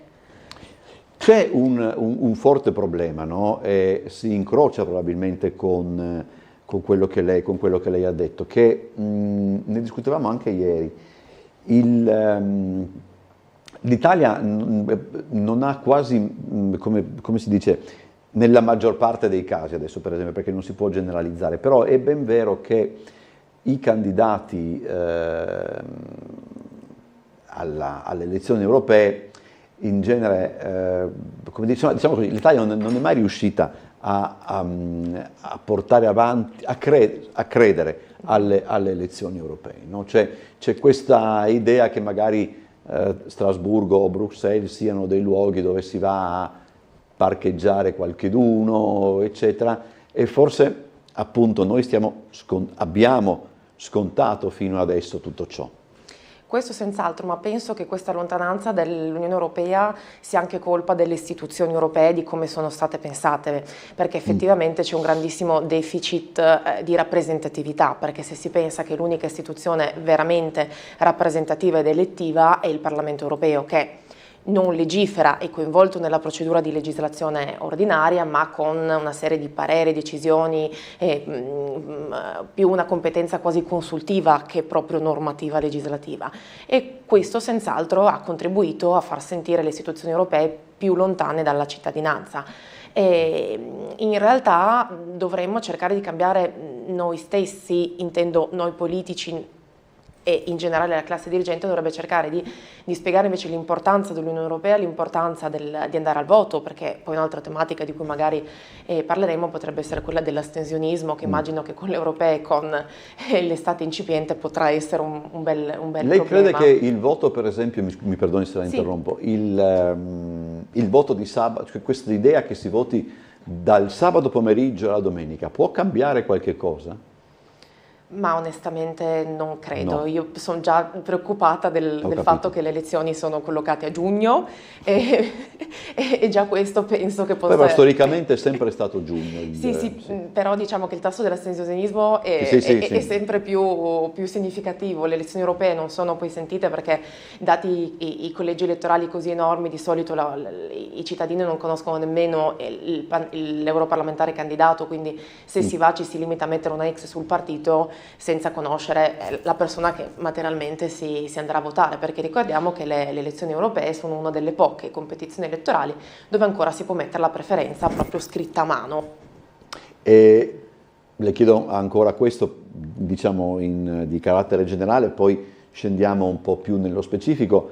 A me stupisce però che l'Italia sia, credo, l'unico paese, non credo ce ne siano altri, nel quale si vota in 2 giorni. Secondo lei votare in una sola giornata, come dire, favorirebbe una partecipazione maggiore? Ma non credo, onestamente. Penso che in realtà questa scelta di votare su 2 giornate sia per porla in continuità con le altre competizioni elettorali. Sì, io faccio un discorso Sì. in questo senso più generale anche per le altre. Quindi no, in realtà penso che 1 o 2 giornate in realtà non cambi niente, Non cambi. nel senso che comunque l'astensionismo la fa da padrone. Spero di essere contraddetta, poi Chiedo scusa, sì. ho visto adesso che le stava cadendo il microfono. Allora, più nello specifico, io ricordo ogni volta, e a costo di ripetermi lo ribadisco, che anni fa, quando andammo a Bruxelles per un incontro dell'Europa delle regioni, i delegati, insomma, dell'Unione Europea si spesero molto per farci capire che tutto quello che viene deciso a livello appunto di Unione Europea poi ha delle ricadute locali. Quindi dice, paradossalmente, quando i giornali parlano di questioni che hanno a che fare con l'Unione Europea dovrebbero metterlo non nella cronaca non nella politica estera, ma nella politica locale, perché è vero che poi tutto quanto si riverbera sul locale. E anche qui pare di capire che l'Italia, come dire, sembra poco attenta a quello che succede in Unione Europea, declinato in tal senso. Sì, penso che tutta questa diffidenza nei confronti dell'Unione Europea si rilaccia al discorso di cui facevo cenno prima, ossia non viene percepita come un'istituzione davvero rappresentativa e davvero popolare, perché fondamentalmente le decisioni più sensibili vengono prese da organi di governo, intendo dire organi dove siedono i rappresentanti dei governi nazionali, quindi faccio riferimento al Consiglio europeo, al Consiglio vero e proprio dove siedono invece i ministri delegati e la stessa Commissione in realtà è un organo indipendente però comunque nominato dalla politica. Effettivamente l'osservazione del Comitato delle Regioni, perché penso che alludessimo questo. Sì, parlo del 2006, per cui forse magari nel frattempo sarà anche cambiato. Sì, è estremamente corretto, anche perché come noto l'Unione Europea ormai ha una potestà normativa direttamente applicabile in Italia attraverso gli atti normativi soliti dell'Unione Europea, sono i regolamenti, le direttive, le decisioni che sono atti direttamente applicabili, obbligatori in tutti i loro elementi e che quindi entrano in vigore dopo il periodo di vacatio legis, diciamo, insomma, con la pubblicazione in Gazzetta Ufficiale e quindi effettivamente bisognerebbe prestare attenzione a tutte le attività che vengono poste in essere dalle istituzioni, perché hanno una ricaduta immediata, non serve nemmeno un atto interno di recezione. E anzi addirittura ormai se eventualmente c'è qualche atto interno che confligge con la normativa europea si può disapplicare la normativa europea immediatamente. Certo. No? Allora, vedo alle mie spalle collegato dal Molo Audace il nostro Bernardo Agulotta, sapete che di venerdì è sempre lui il peripatetico di turno, pronto per i consueti collegamenti. Buongiorno Bernardo. Buongiorno Umberto, buongiorno alla tua ospite e a tutti i telespettatori. Noi siamo, come hai detto tu, in Molo Audace, più che altro perché è un punto d'osservazione suggestivo, quello del mare, quello della questione atmosferica quest'oggi. Facciamo un breve riepilogo. Nella nottata sono state forti e abbondanti le piogge, ma fortunatamente dal monitoraggio questa mattina di polizia locale, vigili del fuoco che anche tu hai hai avuto modo di appurare con i collegamenti, non ci sono state criticità nella notte, o meglio non ci sono state criticità di rilievo. Noi immaginiamo che con le abbondanti piogge qualche sottoscala, qualche cantina possa aver risentito e quindi aver subito qualche allagamento, ma al momento non sono state registrate e notificate dalla Protezione Civile, Vigili del Fuoco e Polizia Locale nel territorio di Trieste gravi danni a causa delle piogge. Diversa la situazione nel Friuli, ma ancor più in Veneto, dove l'allarme, o meglio l'allerta meteo di colore rosso si è fatta effettivamente sentire, si è manifestata con molta violenza. Nel Padovano forti allagamenti, ma anche in buona parte del Veneto occidentale.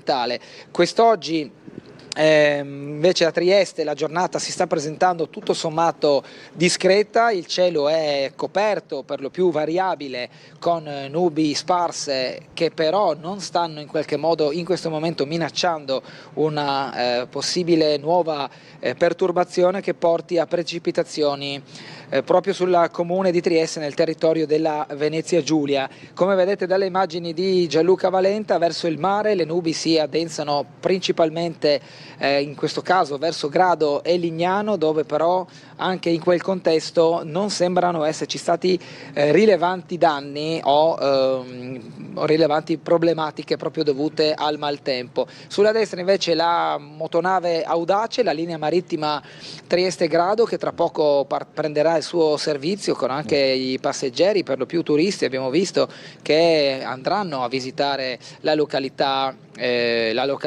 balneare, insomma, di Grado, anche se oggi proprio la giornata non chiama a un vero e proprio bagno in spiaggia, però insomma è comunque un luogo per i turisti da visitare, anche per una questione di curiosità, una volta arrivati nel territorio regionale dall'estero o da altre parti d'Italia. Come detto, la situazione meteo per il momento è tranquilla, anche le previsioni indicano che sia per quanto riguarda oggi che per domani nel territorio della provincia non dovrebbero esserci gravi problemi, forse qualche debole pioggia sparsa nel corso della giornata, ma l'allarme, o meglio l'allerta, chiedo scusa, ho usato il termine sbagliato, allarme, e l'allerta meteo diramata dalle protezioni civile fino alle 12 di quest'oggi nel territorio della provincia di Trieste era di color gialla, e possiamo dire che si è sfogata principalmente con le abbondanti piogge nella notte. Quindi, per riassumere, il quadro meteo per Trieste della mattinata, ma anche nel corso della giornata di oggi e di domani,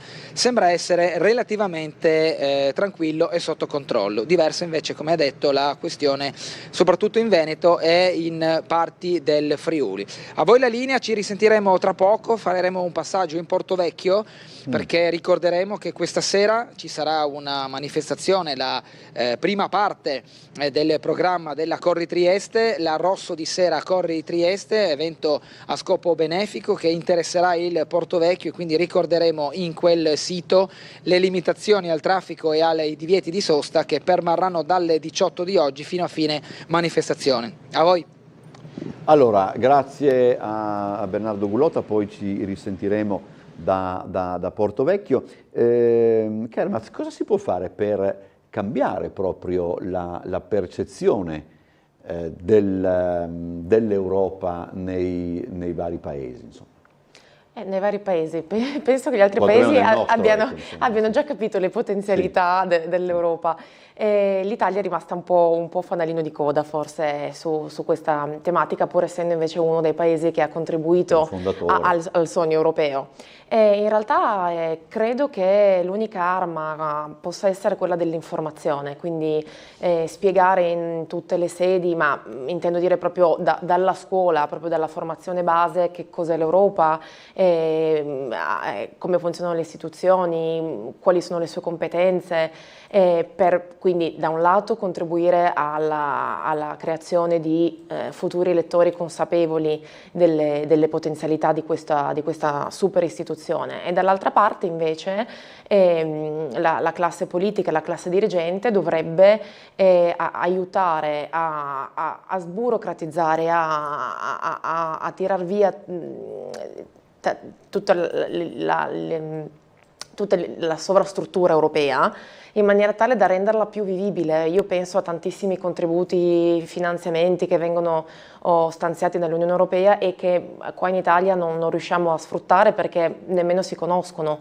Le procedure per attivare questi contributi sono molto complicate, sono molto complesse e servono delle capacità specifiche e quindi io penso che i partiti o anche altri corpi intermedi che ormai si sono un po' sviliti, sono un po' démodé, ma in realtà credo che possano dare un contributo anche alla conoscibilità dell'Unione Europea. Penso ai sindacati, penso alle associazioni di categoria, agli ordini professionali, potrebbero dare un contributo per far conoscere alle varie categorie della cittadinanza l'Unione Europea, quello che può fare e quello che si può fare insieme alle istituzioni dell'Unione Europea. Andiamo alla prossima telefonata. Buongiorno.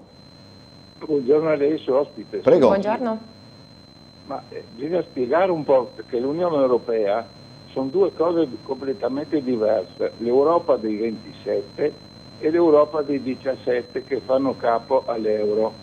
Quello che ci fa più male a noi italiani, in cui l'Italia è contribuente netto con l'Europa che ha già dato in più da 20 anni quasi oltre 200 miliardi che sono stati praticamente tirati via dalle nostre tasse e quindi non rimessi nelle nostre strutture di assistenza, delle scuole, eccetera. Cioè, bisogna dire che il Parlamento europeo sul discorso economico riguardante l'area euro non può battere ciglio perché la BCE non è influenzabile dai politici e quindi è un gran caos perché non c'è una conduzione globale, cioè ci sono degli stati tipo l'Ungheria che fa la sua politica economica con la sua moneta e quindi non ha il problema di default perché ha una sua banca centrale ben definita, e mentre invece c'è l'Italia che ogni anno c'è il discorso dello spread, il discorso dell'interesse sul debito pubblico e sul fatto che dobbiamo ogni volta chiedere soldi a prestito alla BCE, a una moneta straniera. Tutto questo, la politica del Parlamento europeo non tocca palla. Per cui io ritengo che è inesistente la politica che noi votiamo per cambiare quello che è il miglioramento di questa Europa. Volevo che lei spieghi esattamente questi concetti. Grazie.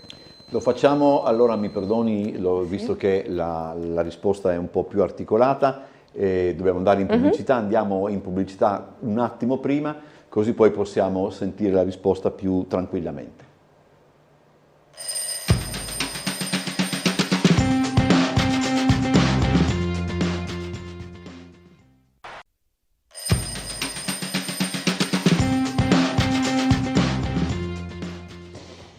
Allora, dobbiamo una risposta al telespettatore e io la amplierei come riflessione perché è ben vero che manca una politica economica comune, ma manca una politica estera comune, manca una politica di sicurezza, manca una politica di difesa comune. Sì, effettivamente quello che ha fatto notare il telespettatore è un tema davvero significativo, nel senso che l'Unione Europea è a varie velocità. Utilizzo il termine tecnico utilizzato dalla dottrina comunitaria, no.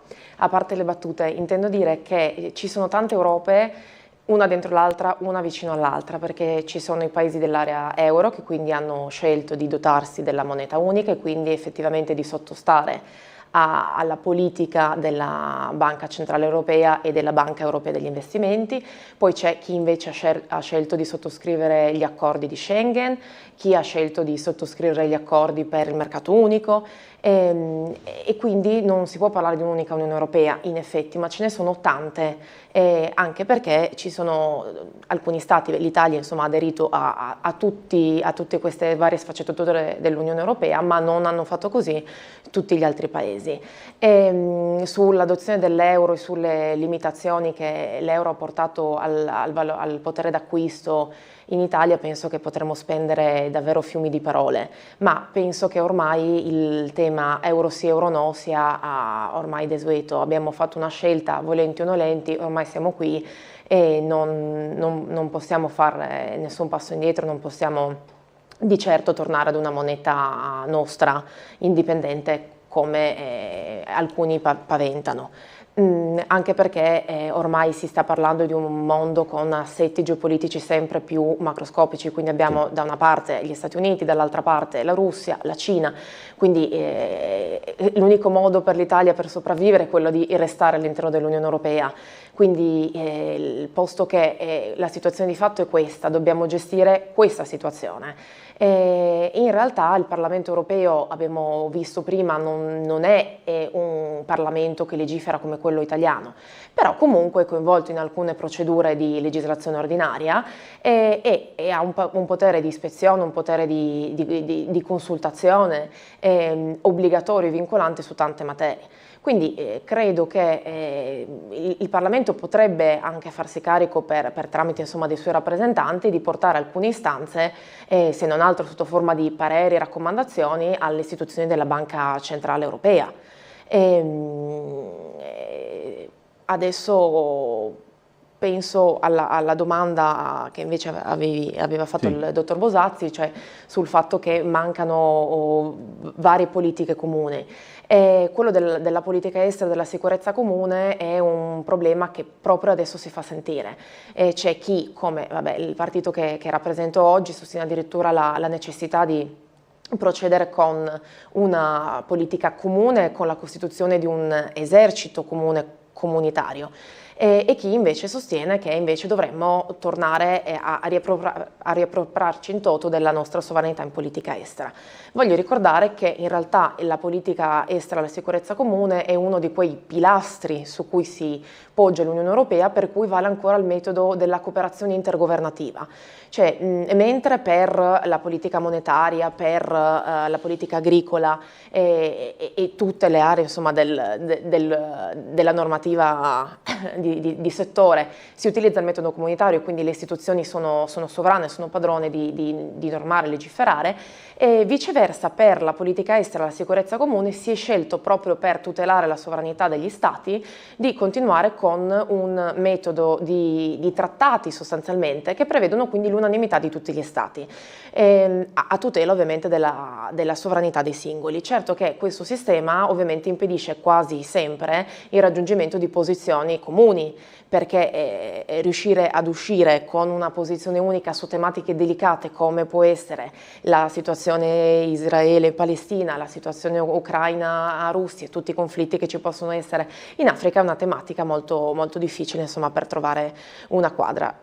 Dicevo che il partito che rappresento invece è convinto che proprio a causa degli attuali assetti geopolitici e macropolitici è essenziale invece procedere con una politica estera di sicurezza comune condivisa, e appunto avevo accennato alla costituzione di un esercito comune, e questo non vuol dire una militarizzazione, una corsa agli armamenti dell'Unione Europea, vuol dire prepararsi alla guerra, ma a livello nella nostra idea sarebbe risparmiare i soldi degli armamenti dei singoli eserciti, dall'altra parte potrebbe essere che la costituzione di una politica unica di sicurezza possa fare da deterrente anche a chi invece pensa di poter avere delle mire espansionistiche, per non dire colonialistiche, sul territorio europeo.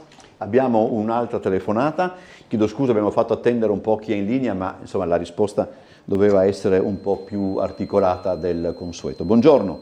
Buongiorno. Buongiorno Bosazzi, mi sentite? Sì, perfetto.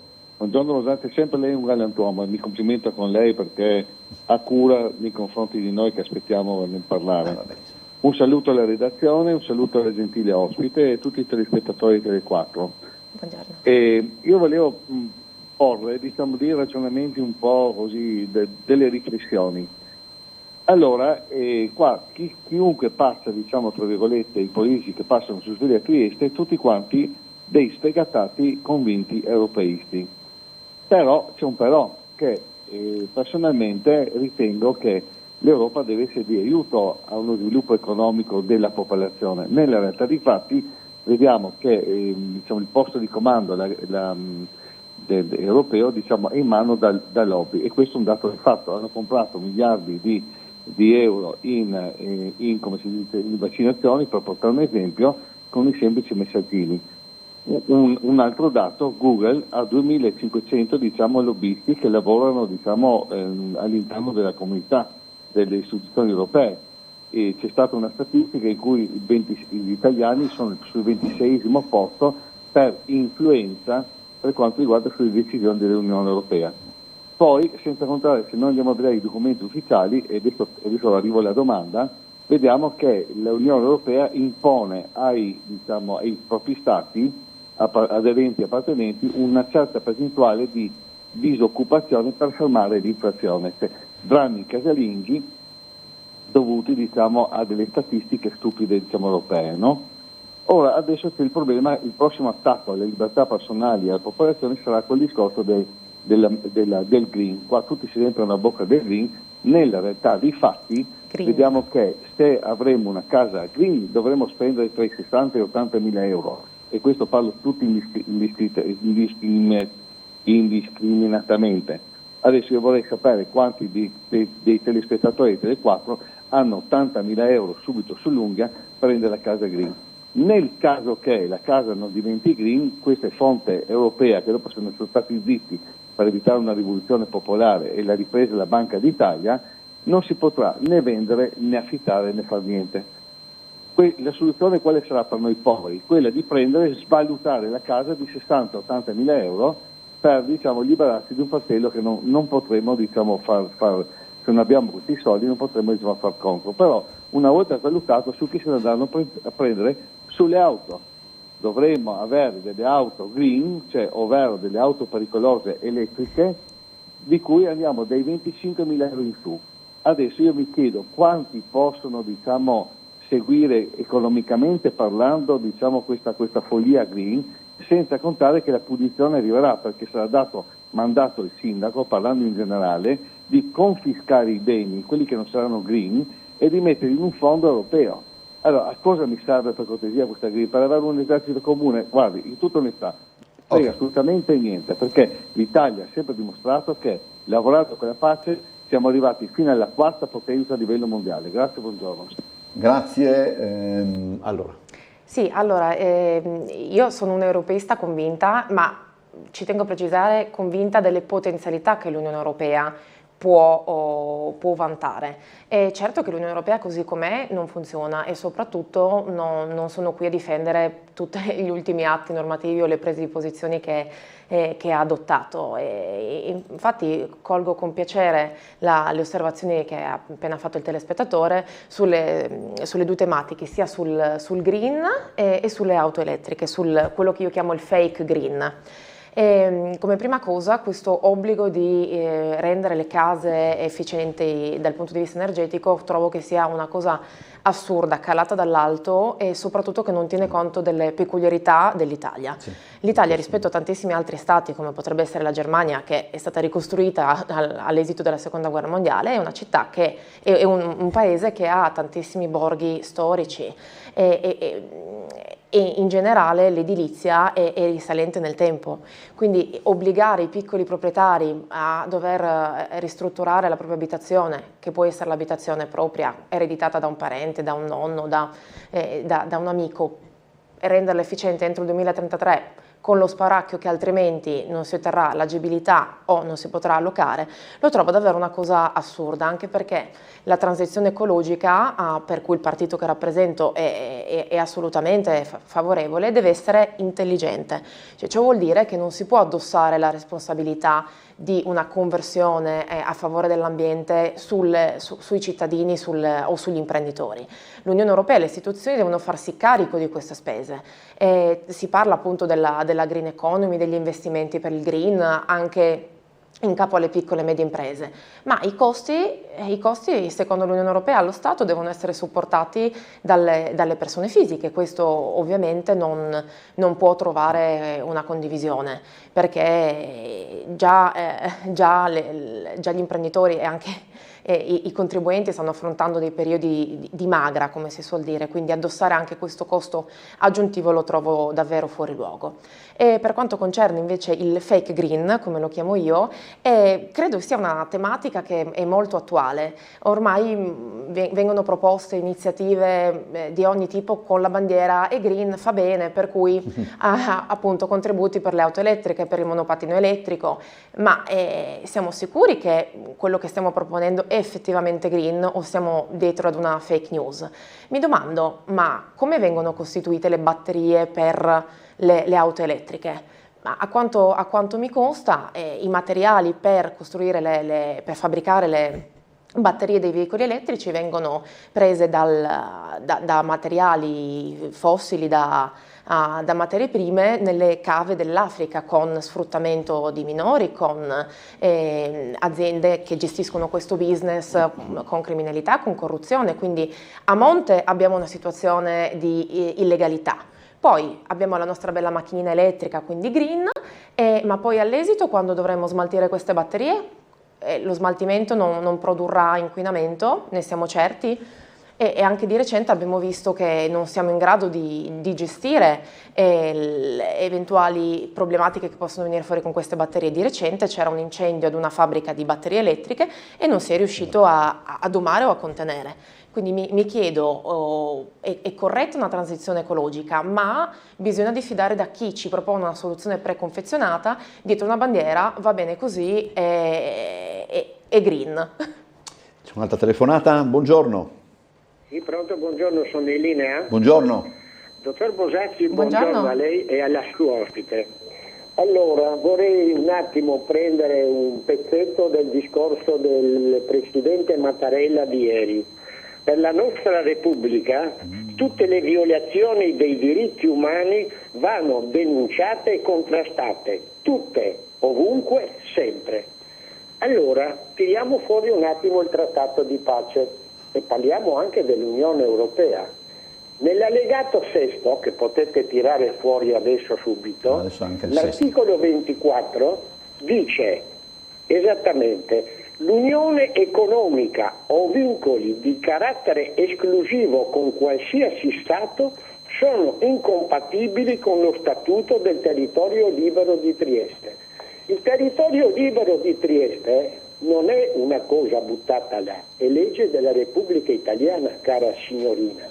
E io vorrei che adesso lei un attimo spiegasse l'allegato sesto all'articolo 24 e dirmi cosa c'entriamo noi con l'Unione Europea. Siamo in Europa fisicamente, ma con l'Unione Europea non possiamo neanche fare contratti in esclusiva per trattato di pace che è legge ed è nella Costituzione, primo comma, articolo 10. La Repubblica Italiana deve rispettare i trattati. Non lo dico io, lo dicono i trattati sottoscritti dalla Repubblica, il più bel paese del mondo, con un'amministrazione così falsa su certe cose. Ma stiamo scherzando? Leggete un attimo, per cortesia, leggete un attimo la legge 3054 cosa dice. E poi parliamo di dover ristrutturare le case. Certo che le case verranno ristrutturate con i soldi nostri, con i soldi del territorio libero. Saremo una delle più grosse potenze economiche al mondo, altro che Monte Carlo, ma stiamo scherzando? Leggete gli allegati del trattato di pace e vedrete cos'è il territorio libero di Trieste. Ok, prego. Sì, l'annosa questione del territorio libero di Trieste, io adesso onestamente non credo che sia il tempo e il luogo per approfondire la tematica. Purtroppo qui è una ferita ancora aperta, io evidentemente, se mi sono candidata nelle istituzioni italiane prima e in quelle europee poi, e pur avendo esaminato, essendo triestina, la questione del Trattato di Osimo, l'allegato ottavo, l'allegato quinto, l'allegato sesto, non ritengo che siano testi di legge ancora vigenti.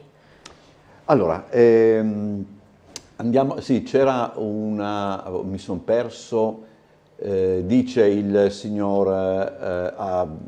Allora, dice il signor Gianni, la signora ha detto una cosa sacrosanta, che le varie forze politiche dovrebbero unirsi e presentarsi in maniera da poter essere maggiormente ascoltati.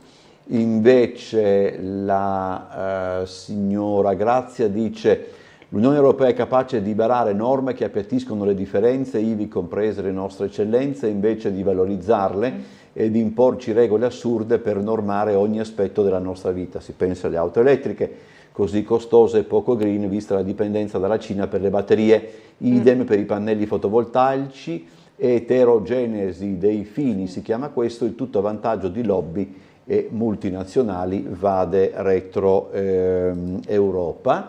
Poi ce n'era ancora una, eccola qua, sì,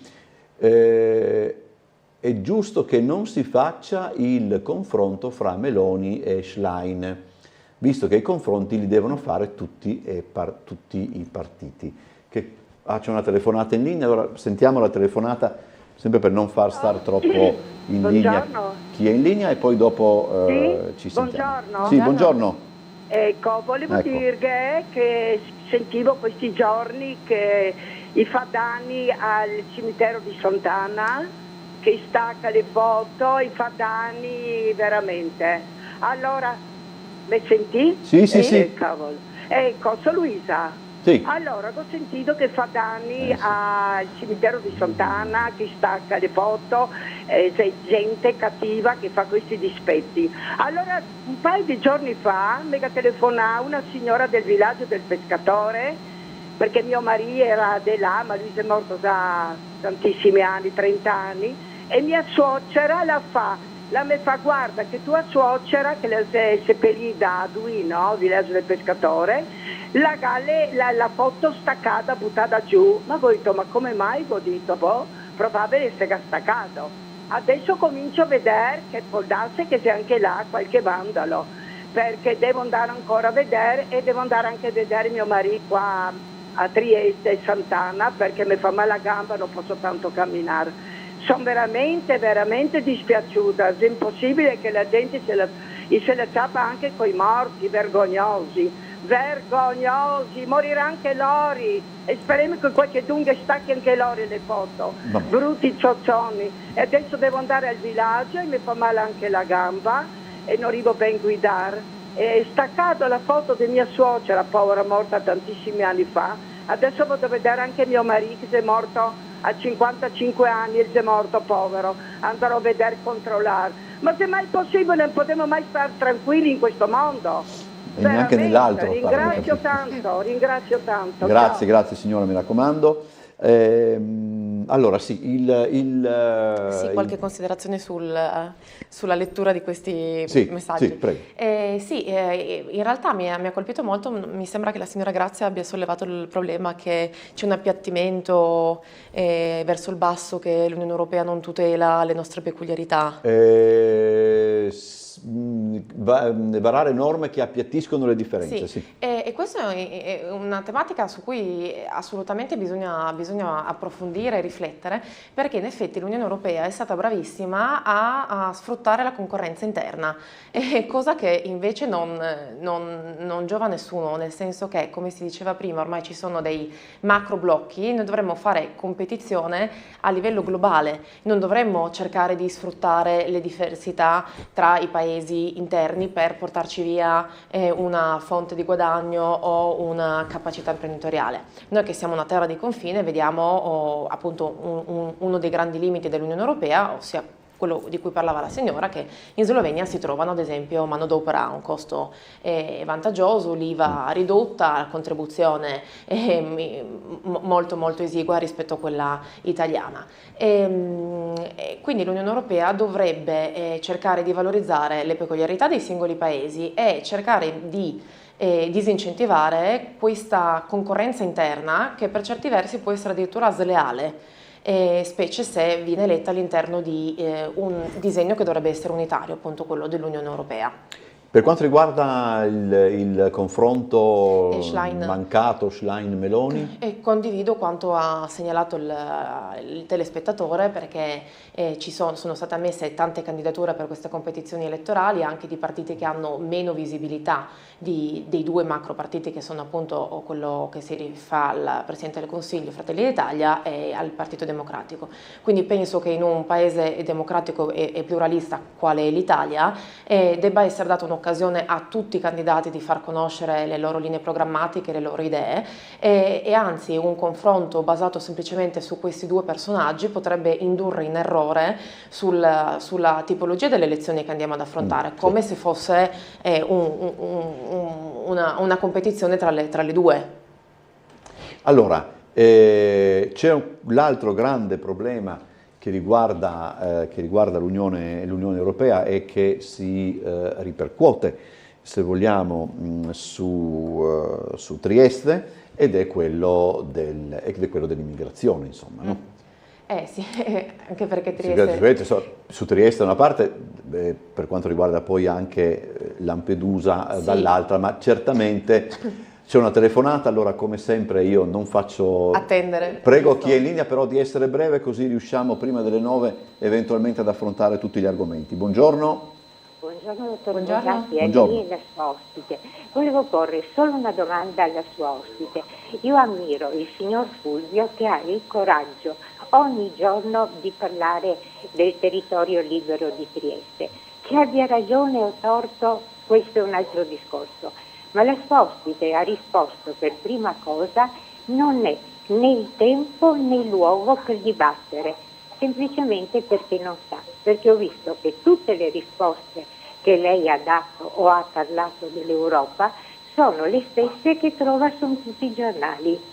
Io ammiro moltissimo lei, dottor Rosatti, per l'educazione e anche veramente per il suo sapere, perché lo seguo sempre alla sera quando parla di argomenti diversi, ma la sua ospite veramente, mi scusi tanto, mi sembra una maestrina alla quale però è stato dato un compito.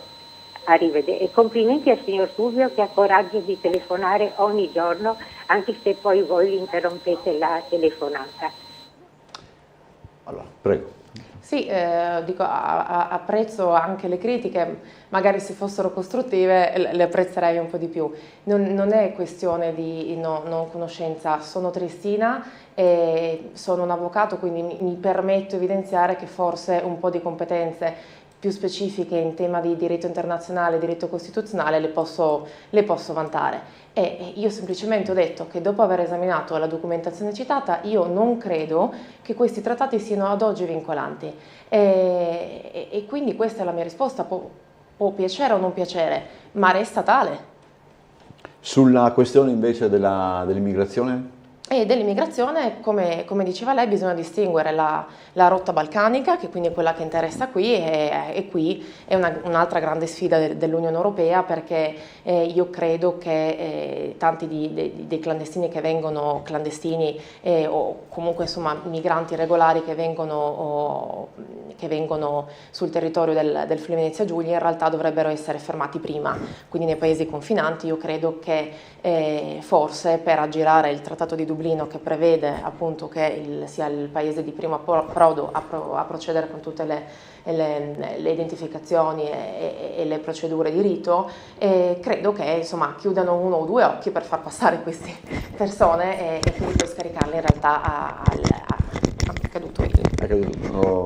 riesce?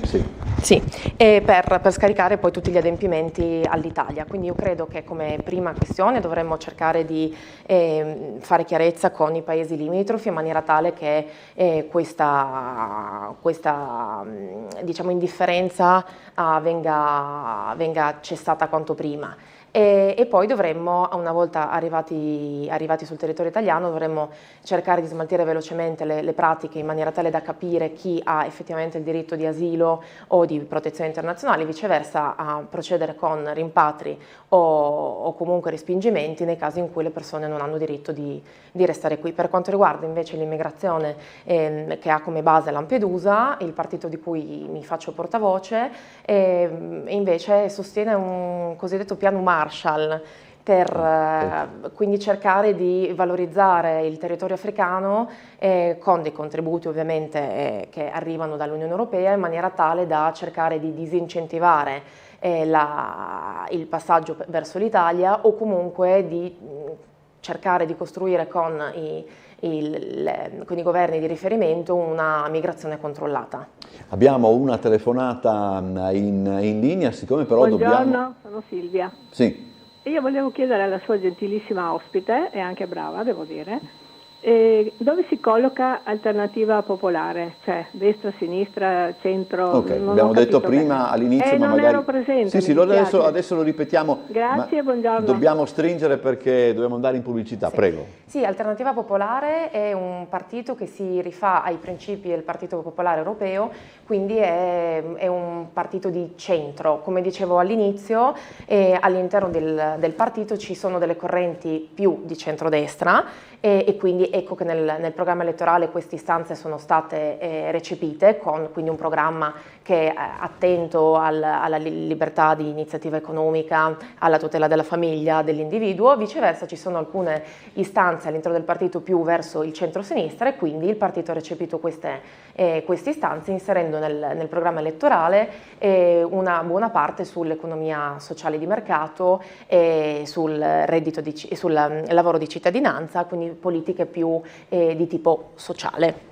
Grazie a Lucrezia Kermaz, candidata per Alternativa Popolare nella circoscrizione nord-est alle elezioni europee. Buon lavoro. Grazie a voi, anche a lei. Dopo la pubblicità avremo con noi Federica Sabbati di Azione.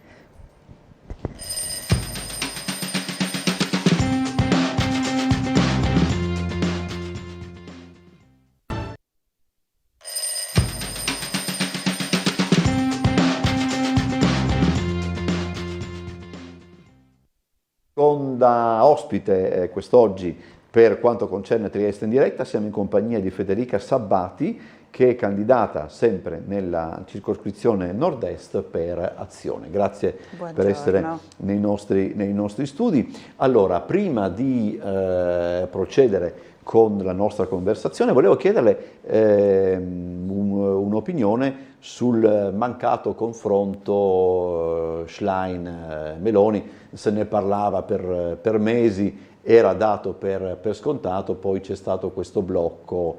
Io non che importi, io non riesco a farmi un'idea, se devo essere sincero. Lei come vede tutto ciò? Ma allora, intanto a me piacciono i dibattiti pubblici fra candidati, perché trovo che in periodo di elezioni è un modo abbastanza semplice di farsi un'idea, ovviamente di dove stanno i vari partiti, ma con il contraddittorio, no? Quindi non una cosa frontale che uno ti dice una cosa e nessuno ti ribatte.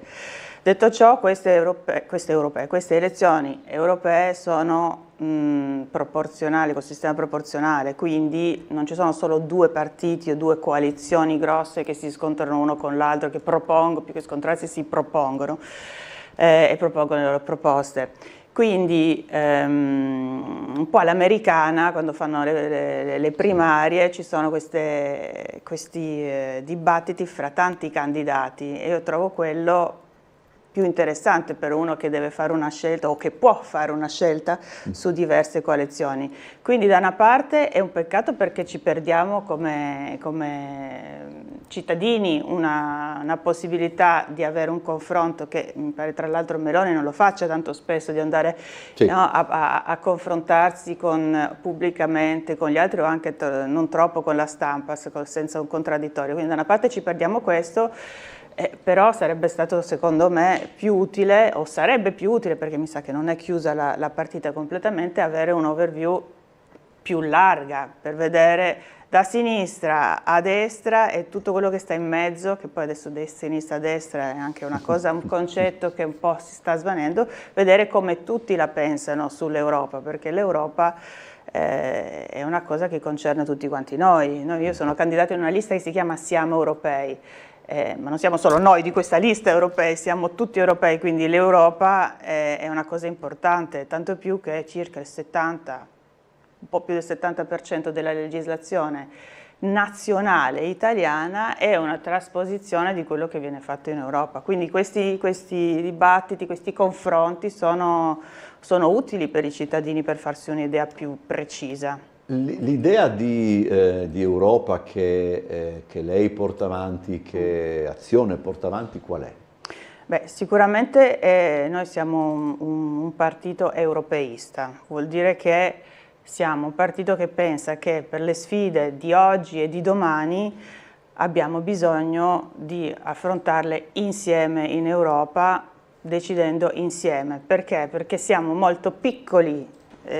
Già siamo piccoli come Europa di fronte, se consideriamo la taglia di paesi grossi come la Cina e gli Stati Uniti, ma ancora più piccoli siamo se ci consideriamo, se vogliamo andare ad affrontare le sfide da soli come Italia. Quindi essere presenti in Europa ed essere parte di un'Europa che parla con una voce sola è importante. Quali sfide? Ce ne sono tante. Adesso di nuovo è tornata purtroppo la guerra alle nostre porte. Da una parte. Dall'altra parte, con le prossime elezioni negli Stati Uniti, perché quest'anno è un anno di tantissime elezioni in tutto il mondo, abbiamo la possibilità, non sappiamo che cosa succederà, arriverà Trump di nuovo, resterà Biden, c'è un partenariato anche con gli Stati Uniti, che è un nostro partner da sempre, molto forte, ma anche incerto, perché non sappiamo appunto dove andranno gli Stati Uniti con Trump. E quindi affrontare tutte queste sfide insieme come Europa, in Europa, è per noi, diciamo, il trait d'union, l'approccio che ci serve. Poi ci sono anche tante sfide all'interno dell'Unione Europea. Io penso che nei prossimi mesi, anni, una delle cose più importanti, dei temi più importanti che affronteremo è come mettere a terra la transizione energetica.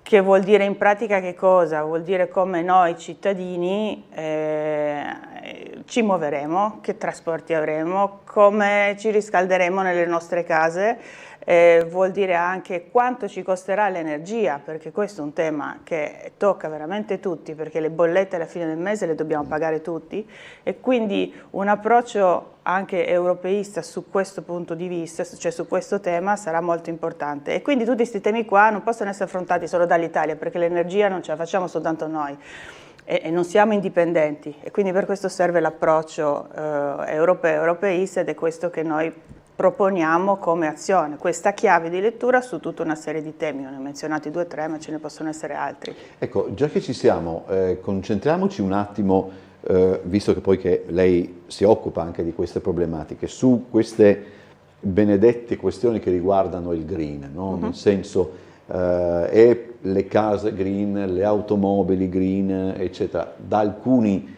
fronti l'Europa viene accusata, come posso dire, di legiferare, mettiamola così, sì, forse è corretto, senza tenere conto di determinate realtà, come per quanto riguarda le case green può essere lo stato dell'arte del nostro paese. Esatto, questo è uno dei temi grossi secondo me, proprio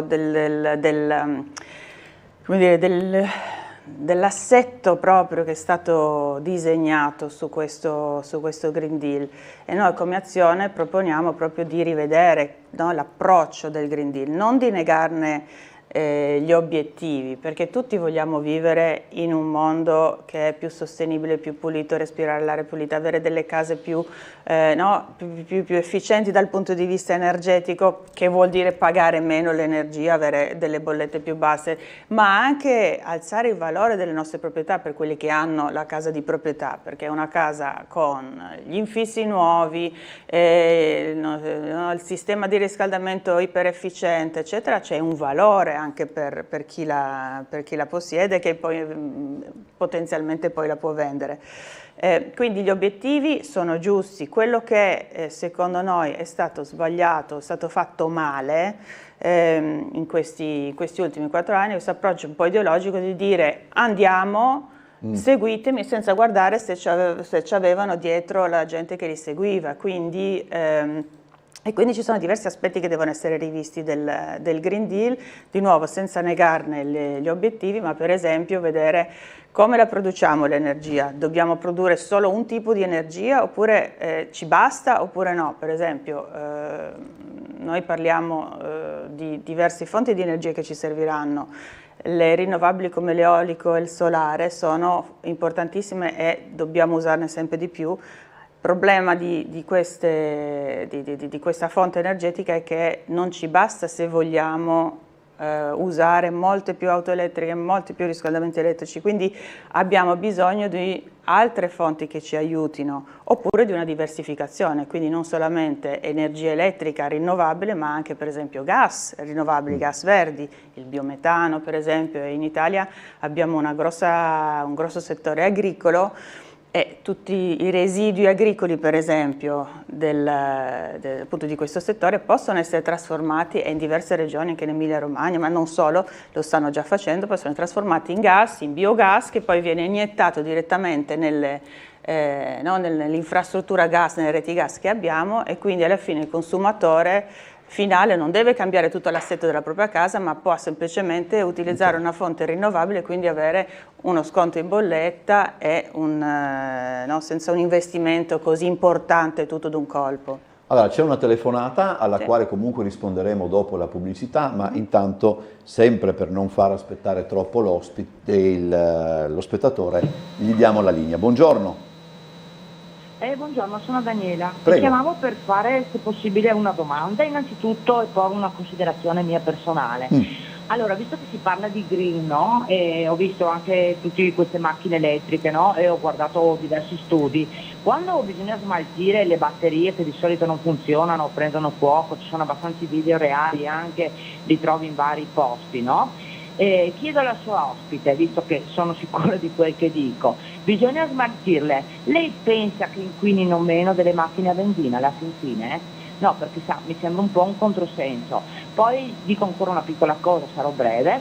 Io purtroppo vivo con la pensione del mio ex marito, che è morto molto giovane, 57 anni, quindi non è che poteva avere una pensione altissima e prendo la minima. Sul fatto appunto delle case green, no? Tutti parlano facile e cercheremo di far così, cercheremo di far colà, ma chi invece come me a livello economico non potrebbe fare proprio assolutamente niente, perché le dico la verità che io non riesco ad arrivare neanche a fine mese. Allora, quando si fanno delle proposte, secondo me bisognerebbe anche aiutare i cittadini o le persone, perché se si impone una cosa non è che tutti siamo ricchi e tutti possiamo permettercelo. Quindi io, se non metterò a posto la mia casa, dove andrò a vivere? In una tenda? Non so, mi faccio questa domanda, perché sai, è facile dire bisogna fare questo, bisogna fare quello, l'Europa ha detto, l'Europa non ha detto, però bisogna guardare anche il lato economico e guardare in che situazione è il paese.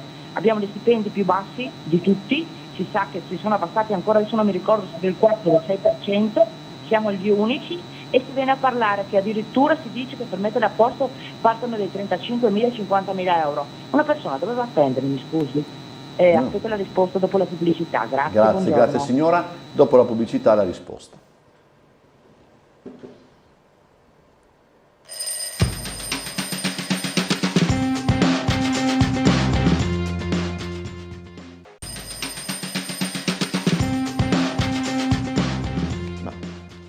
Allora, eravamo in debito di una risposta alla telespettatrice che, insomma, sottolinea una volta di più quello che poi forse è il vero problema, no? Percepire l'Europa come una realtà che impone delle cose che sembrano fuori luogo. Sì, allora io devo fare due punti. Il primo è che dobbiamo stare attenti a pensare che l'Europa siano decisioni di altri, perché queste decisioni qua sulle case green sono decisioni ed elaborazioni che sono state votate e elaborate in Europa anche dai nostri rappresentanti italiani.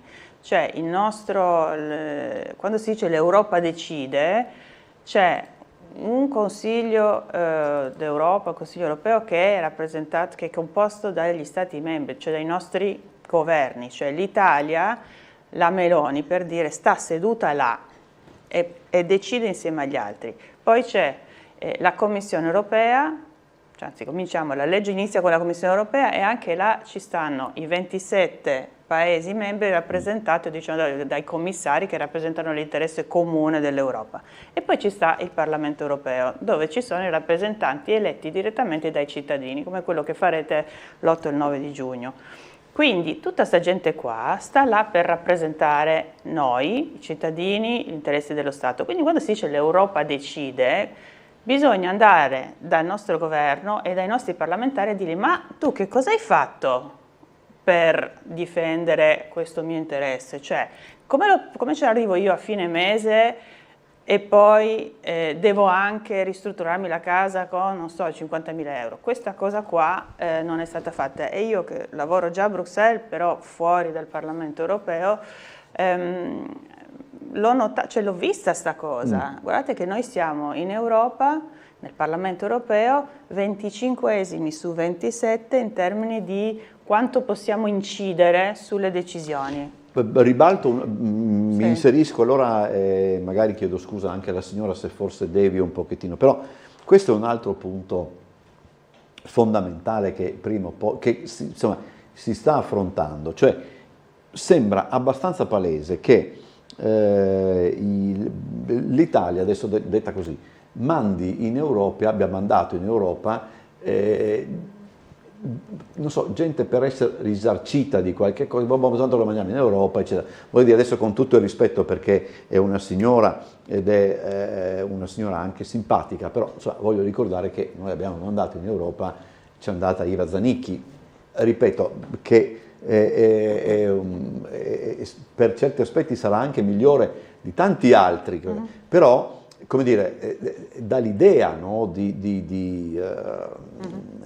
di determinate cose, e forse adesso i nodi arrivano al pettine. Sì, assolutamente sì. I processi europei, come si legifera, sono difficili, sono molto complessi. Bisogna negoziare con gli altri paesi, con gli altri partiti, bisogna capire come vengono fatte queste leggi, e quindi devi avere delle competenze specifiche su questa cosa qua, magari un po' di esperienza anche, come minimo parlare l'inglese, perché è necessario poter, no, negoziare con gli altri con una lingua che non è solo la tua, non puoi sempre avere l'interprete. È un paradosso parlare inglese, sì, vabbè, però insomma, l'inglese o francese, se devo dire la verità, perché poi ci sono alcuni paesi che sono più francofoni, non solo la Francia, però insomma se parlarle un po' con le lingue lo devi. E quindi invece quelli che mandiamo in Europa purtroppo sono quelli che con gli slogan ci promettono cose che sono irrealizzabili e che loro non possono portare a casa. Quindi per chiudere, quello che ho visto io in Europa negli ultimi 5 anni è un gruppo che abbiamo eletto, non io, di forte del Movimento 5 Stelle, che è finito in un gruppo parlamentare marginale da una parte, ininfluente. Lega, stessa cosa, dall'altra parte Fratelli d'Italia, stessa cosa. Quindi alla fine io ho lavorato con pochissimi parlamentari italiani che stavano invece nel gruppo, per esempio, liberale, che è quello dove andrò io se verrò eletta, o nei gruppi principali. E questo è una cosa che dobbiamo pensare quando andiamo a votare, quanto influente sarà il mio parlamentare. Poi ritorno, so che abbiamo un collegamento, ma dopo ritorno sulla risposta delle case green, perché è importante. Sì. Allora sì, giustamente abbiamo Bernardo Gulotta in Porto Vecchio, diamogli la linea, e ti chiedo, Bernardo, visto che io ieri ero in quella zona e ho visto una situazione di parcheggi impossibile per tutta una serie di ragioni, insomma, perché poi arrivano anche dei visitatori ai musei, com'è la situazione oggi da quel punto di vista? Buongiorno di nuovo Umberto, buongiorno alla tua ospite e ai telespettatori. Se guardiamo a quelli che sono i parcheggi davanti al centro congressi è abbastanza libero, è abbastanza tranquilla la situazione. Sì. Okay. Oggi è tranquilla. Ieri mi ritrovo nella tua descrizione, ma più vicino alla stazione, cioè quel tratto riaperto da poco dal Comune di Trieste per la viabilità interna a Portovecchio, e quindi la cosiddetta bretella. In quella prima parte di Portovecchio presa da città, effettivamente ieri c'era la corsa al posteggio come se fossero pepite d'oro, effettivamente. Oggi invece è tutto decisamente più tranquillo, almeno in questa zona vicino al centro congressi. Noi proprio da qui il collegamento lo lo facciamo per dar conto di un evento che si dirama in 2 giornate. Quella di oggi, venerdì 17 maggio, in occasione della Rosso Family Run Corri Trieste, all'interno proprio del comprensorio di Porto Vecchio Porto Vivo, dalla rotonda di Viale Miramare, in fondo a dove vedete l'inquadratura, Magazzino 27 per orientarci, fino a Largo Città di Santos, vige un divieto di transito a tutti i veicoli dalle 18 alle 21, comprese le biciclette, proprio per lo svolgimento della Corri Trieste Rosso di Sera, che è un evento benefico su 3 km che proprio impegna il Porto Vecchio. Per quanto riguarda invece le corse competitive della medesima manifestazione, in questo caso parliamo di domenica 19 maggio, la Corri Trieste, sempre all'interno di Porto Vecchio Porto Vivo e sempre dalla rotonda di Viale Miramare fino al Lago Città di Santos e la bretella, compresa quella che collega Piazza Duca degli Abruzzi con Largo Città di Santos, il divieto sarà dalle 6:30 alle 13, quindi di mattina, il divieto di transito a tutti i veicoli, comprese le biciclette. Perché? Perché la 10 km competitiva e non competitiva, quindi queste 2 corse, si svilupperanno passando per il Porto Vecchio di mattina, di domenica, e quindi ci sono i divieti per permettere ai partecipanti alla manifestazione di, come dire, correre e seguire l'evento in totale sicurezza. Quindi ricordiamo ancora una volta i divieti di questo pomeriggio dalle 18 in poi per quanto riguarda il Porto Vecchio per l'evento benefico, domenica mattina dalle 6:30 alle 13 per la gara competitiva. Un richiamo anche come informazioni di servizio ai telespettatori, perché con i divieti poi possono scattare rimozioni o sanzioni. È tutto da Porto Vecchio, vi restituisco la linea. Grazie Bernardo Gulotta. Allora abbiamo un'altra telefonata in linea, facciamo così, anche a questa magari rispondiamo dopo la pubblicità, abbiamo ancora in piedi il discorso sulle case green, sentiamo la telefonata e dopo andiamo in pubblicità, dobbiamo fare anche un po' da vigile. Buongiorno.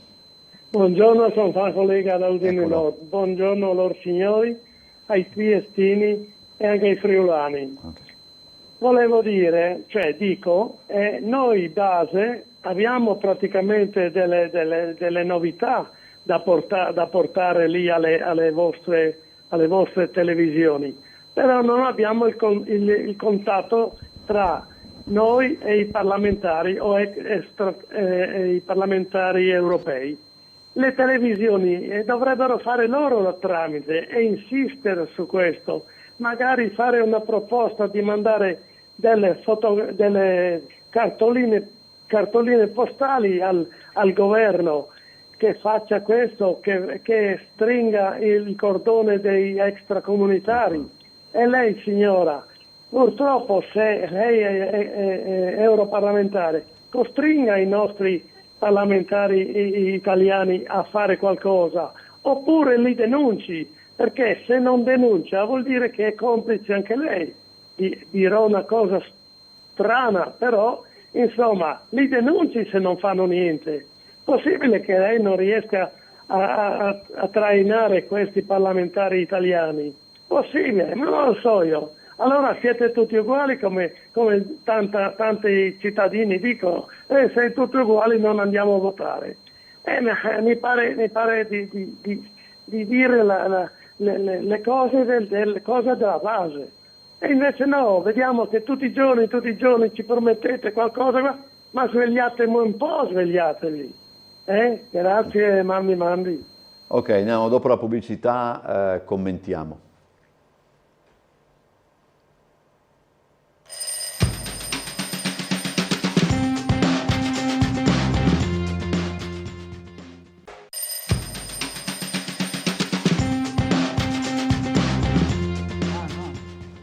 Allora, case green, diamo questa... Sì, no, allora secondo me è assolutamente esatto quello che diceva la telespettatrice, perché non si può fare una politica senza pensare come la implementiamo a terra e senza vedere che non tutti hanno le stesse possibilità.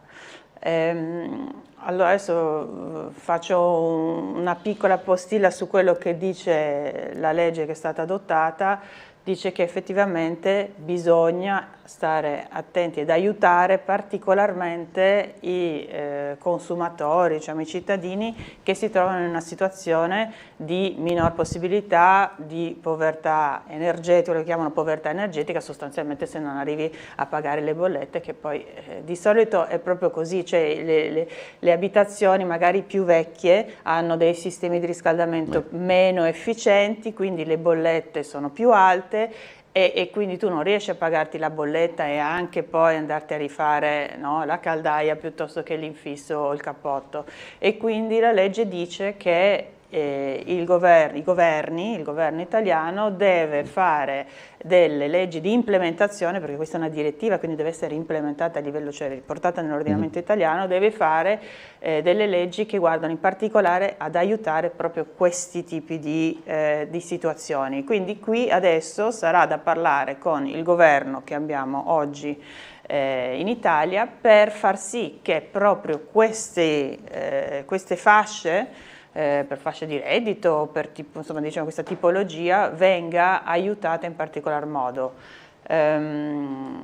L'errore è stato secondo me di non comunicare neanche questa cosa. Adesso si dice beh è tutto colpa dell'Europa, però in realtà le soluzioni dell'Europa un po' te le dà e comunque quella decisione è stata fatta con gli italiani al tavolo decisionale, quindi questo dobbiamo stare sempre attenti quando diamo la colpa all'Europa di una cosa che non ci piace o è difficile da fare, perché adesso voglio vedere nella legge finanziaria italiana il prossimo anno se ci entra dentro qualcosa per queste cose dopo il flop del super bonus e dall'altra parte prendersi i meriti, ah sì noi abbiamo vinto questo o quell'altro, perché siamo sempre parte del problema e della soluzione. Allora, e poi se posso dire una cosa sull'ultimo intervento, è vero che è difficile parlare di Europa anche durante le elezioni europee e io penso che proprio voi giornalisti abbiate un ruolo veramente importante nel comunicare, nell'affrontare i temi, nel mostrare come c'è questo link, no? Questo collegamento fra l'Europa e quello che succede anche nelle nostre città.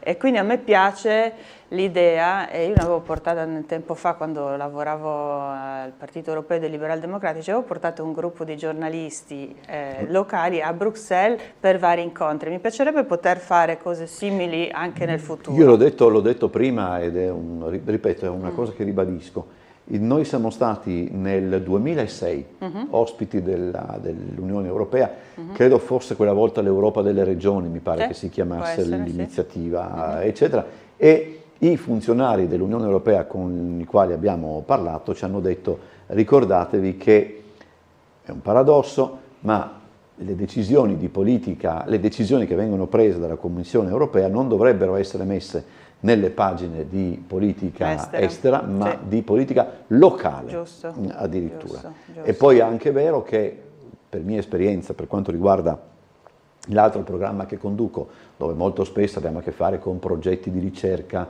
finanziamenti, eccetera, adesso non voglio dare delle, come dire, fare delle proporzioni che magari su 10 progetti di cui parliamo, 11 vengono finanziati dall'Unione Europea, quindi insomma giova ribadirlo. Possono essere progetti che hanno a che fare con la cultura, possono essere progetti che hanno a che fare anche con la ricerca, quindi insomma, queste cose debbono essere sottolineate. C'è una telefonata in linea. Buongiorno. Buongiorno Bosatti, buongiorno a lei e alla sua ospite. Buongiorno signora Nivea. Allora, volevo dire una cosa.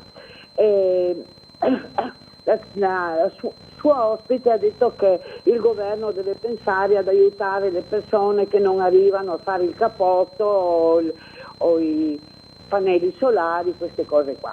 Allora, questo governo che adesso che noi abbiamo è da presto 1 anno e mezzo, no? Mi sembra, ecco.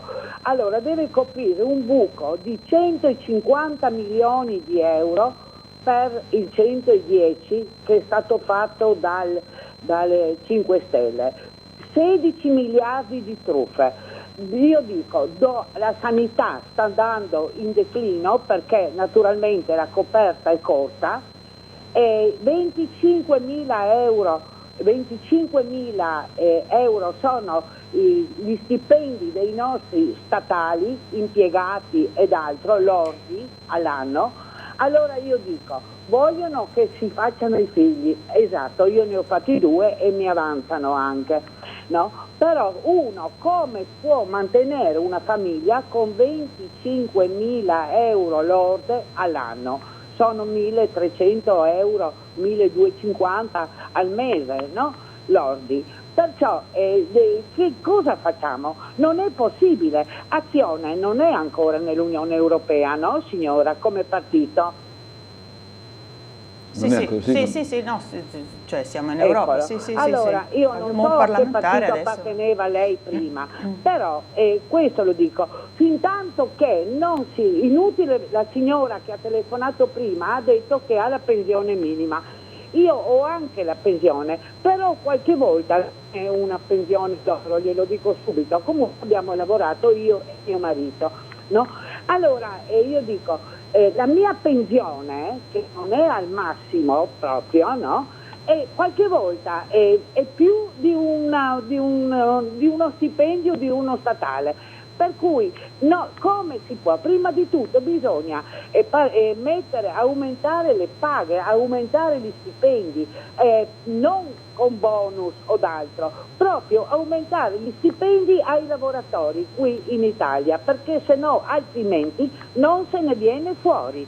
E comunque i costi per il cappotto e i pannelli solari ed altro, una persona, mi scusi Bosatti ancora un secondo, mi ha detto che mi sembra proprio uno di 5 Stelle, mi ha detto che la regione sovvenziona i pannelli solari. Sì, ma io per mettere i pannelli solari devo presentare un progetto, presentarlo anche stando in casetta, presentarlo alle Belle Arti e poi mettere i pannelli solari. Un tutto solo per i pannelli solari 20.000 euro mi verrebbero a costare, per cui il cappotto non se ne parla. Io ho 77 anni, spero di poter lasciare qualcosa a mie figlie con la casa che ho faticato una vita. Grazie. Tra l'altro sulla questione, mi collego sulla questione dei pannelli solari, e io posso fare riferimento a quello che è successo ad un mio amico che aveva intenzione di mettere i pannelli solari. La soprintendenza lo ha obbligato a mettere i pannelli solari rossi e non neri. I pannelli solari che non sono neri come dire, hanno una minore potenza, quindi ho dovuto comprare un pannello solare in più. Quindi questo mio amico, che aveva tutte le intenzioni di risparmiare ma anche di aiutare l'ambiente eccetera, io ce l'ho con la soprintendenza, devo dire la verità, quindi non vedo l'ora di poter dire certe cose, ma insomma la soprintendenza lo ha fatto spendere di più, quindi c'è anche questo da dire, no? Che sì, poi... e poi secondo me non è, cioè, anche quando hai le più buone intenzioni, cioè io che non sono una tecnica, lavoro nel settore ma non sono una tecnica, io mi trovo a dovermi fidare di qualcuno, perché io non so se devo mettere un pannello solare di un tipo o di un altro, una caldaia di un tipo o di un altro, che cos'è che devo cambiare. Cioè queste cose sono anche dei temi importanti, perché qualcuno ti deve consigliare e quel qualcuno deve essere una persona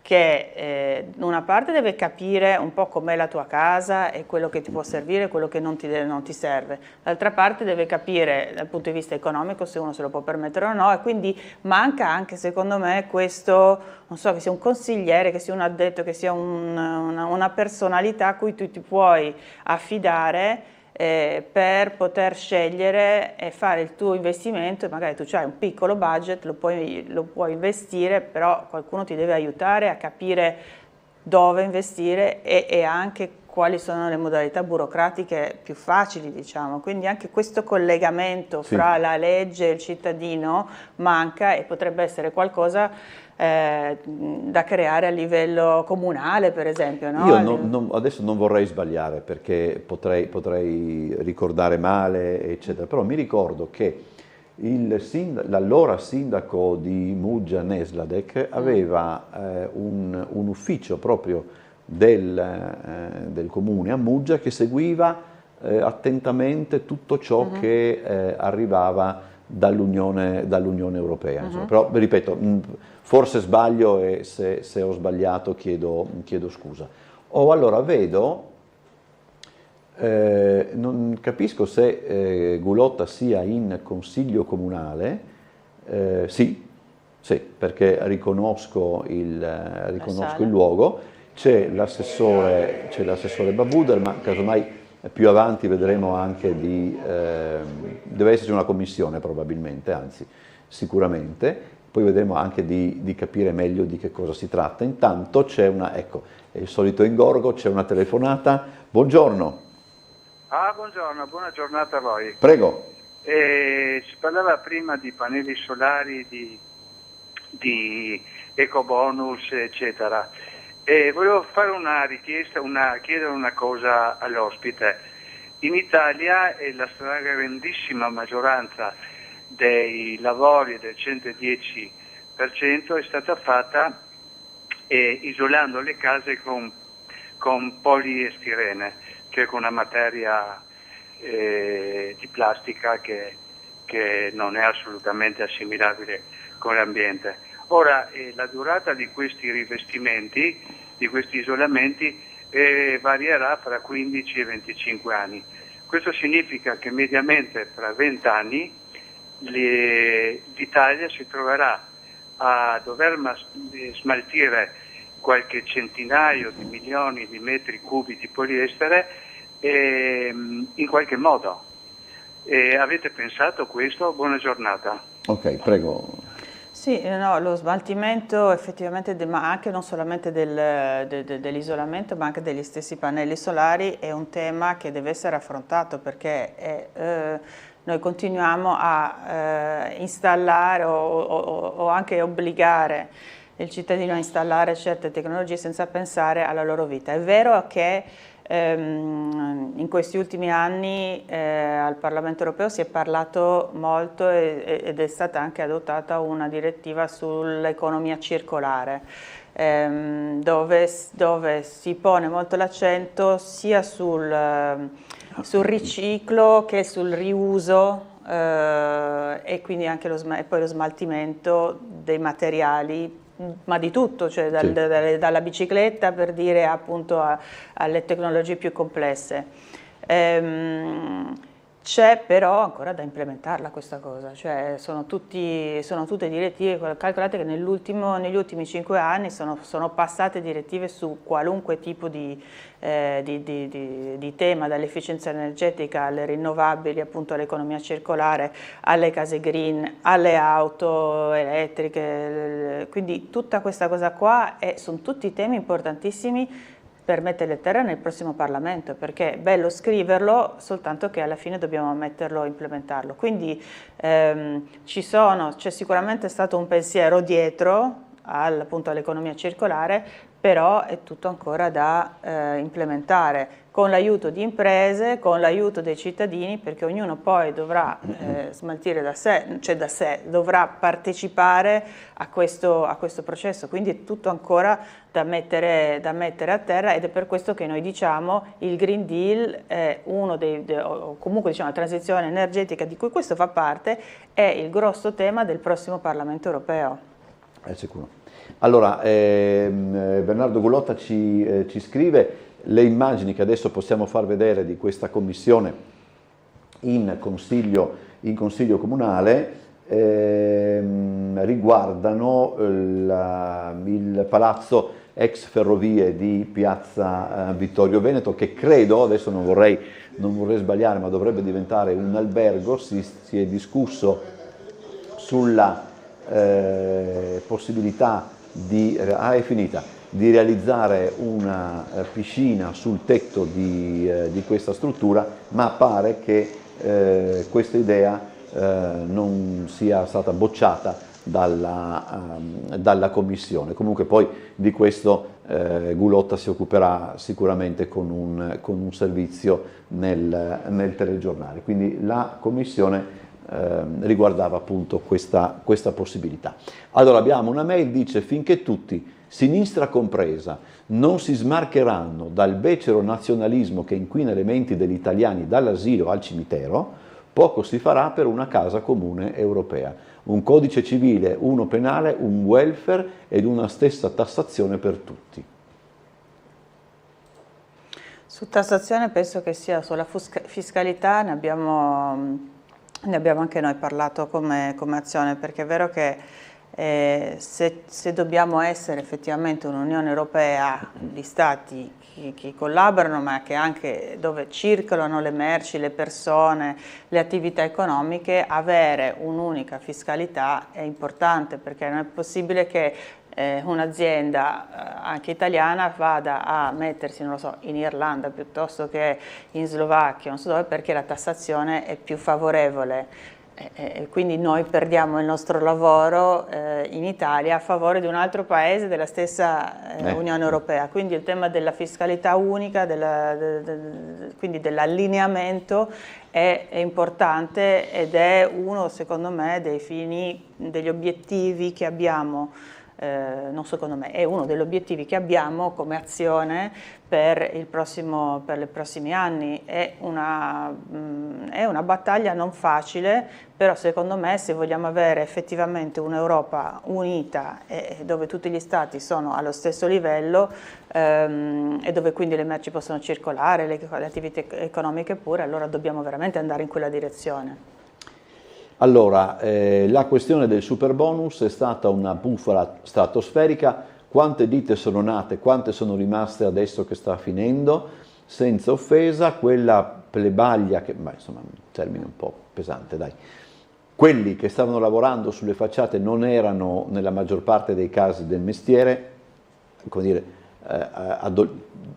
addolcifico io un pochettino la cosa. Tutti imprenditori, poi una volta presi i soldi sparivano, la gente si vanzava pure di aver trovato una ditta molto conveniente, adesso però sono per le vie legali con l'impalcatura dopo 2 anni ancora su. È una fotografia abbastanza realistica, ancorché piuttosto cruda nei termini.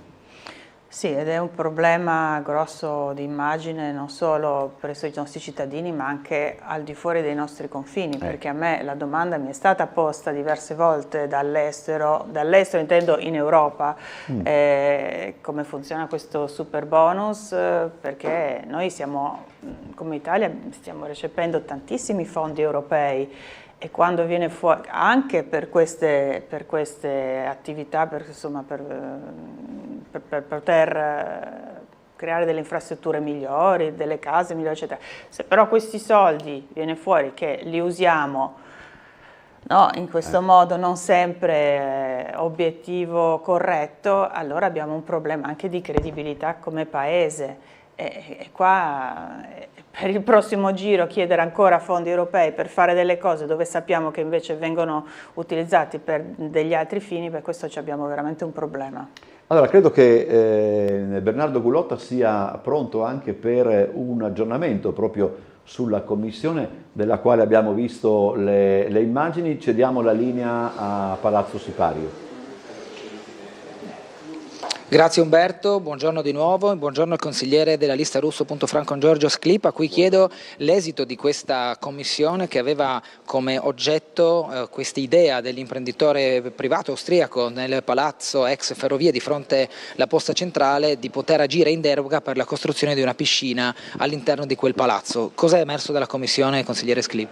Ma sì, la commissione è stata abbastanza veloce oggi perché era semplicemente la continuazione di una commissione analoga che si era svolta circa 3 settimane fa, era stata rinviata per approfondimenti, quindi oggi dopo delle interlocuzioni che sono avvenute in questo periodo tra l'assessore Babuder e la proprietà, sostanzialmente è stato chiesto un parere oggi ai commissari sull'iter e sostanzialmente, direi in maniera quasi unanime, i consiglieri hanno espresso la volontà di procedere in quelle che sono le regole oggi chiare, quindi di non autorizzare una deroga, anche se questo evidentemente avverrà ufficialmente nella sede del Consiglio Comunale, chiaramente. anche se tutti quanti evidentemente hanno espresso il parere favorevole ad un investimento molto importante nella nostra città, che andrebbe anche a portare a una rigenerazione, come viene chiamata rigenerazione urbana, anche se su questo concetto c'è stato un po' di dibattito, cosa si intende effettivamente per rigenerazione urbana, comunque a riqualificare un'area importante che è quella di Piazza Vittorio Veneto, attualmente probabilmente non proprio nelle condizioni, tenuta in condizioni migliori. Quindi insomma tutti quanti sono favorevoli e bisogna ora trovare la strada. È stato anche annunciato che la proprietà, peraltro, attenderà questo passaggio in Consiglio Comunale, però sta già lavorando sostanzialmente anche ad un piano B, quindi c'è la volontà di mantenere questo investimento sulla città di Trieste, quindi sta lavorando anche ad un progetto che non prevede la richiesta in deroga.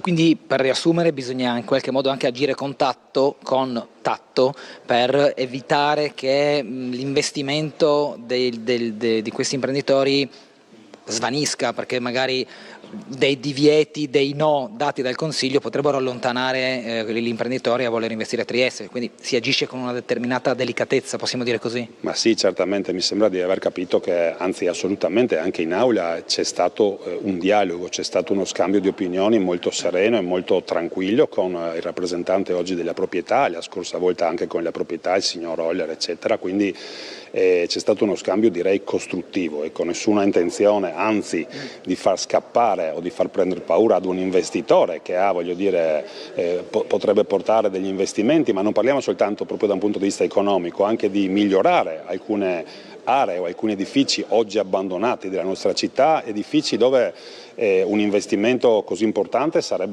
non è comune, perché parliamo di un investimento di 60-70 milioni se non sbaglio, insomma questo è l'ultimo aggiornamento, quindi bisogna lavorare certamente, direi, e tutti quanti hanno intenzione di farlo, per far sì che questo investimento possa venire fatto senza però, d'altra parte, mettere nessuno, né un consigliere comunale, ma neanche gli uffici che stanno lavorando, insomma nessuno che deve dare delle autorizzazioni nelle condizioni poi di essere in difetto oppure attaccabile. Cioè lavoriamo per stare nelle regole. Grazie consigliere Sclip per averci fatto un po' la panoramica di quello che si è discusso poco fa in questa commissione con, come abbiamo anche capito e abbiamo sentito la testimonianza, un accordo fondamentalmente unanime da parte dell'Aula sulla volontà di rispettare le regole e quindi di non concedere questa deroga per la costruzione della piscina. A voi la linea.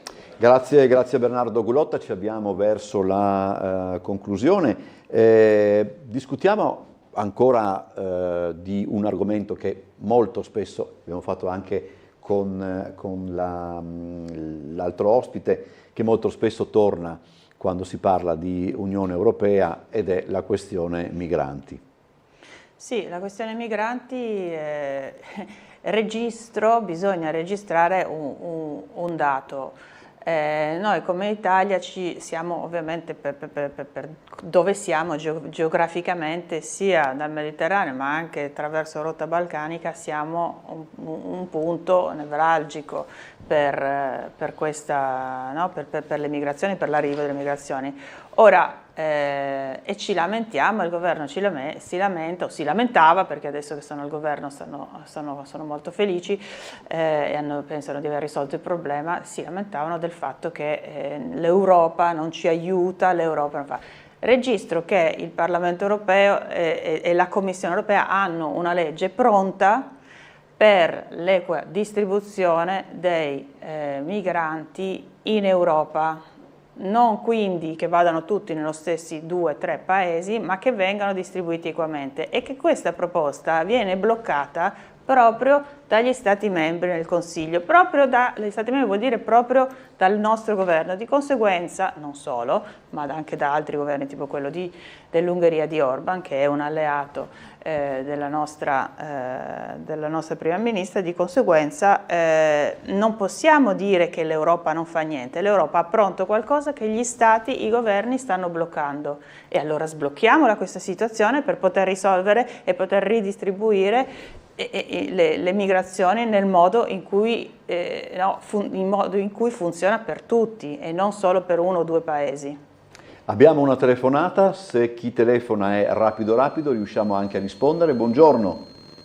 Buongiorno a voi, suo gentile ospite. Ora, due veloci considerazioni.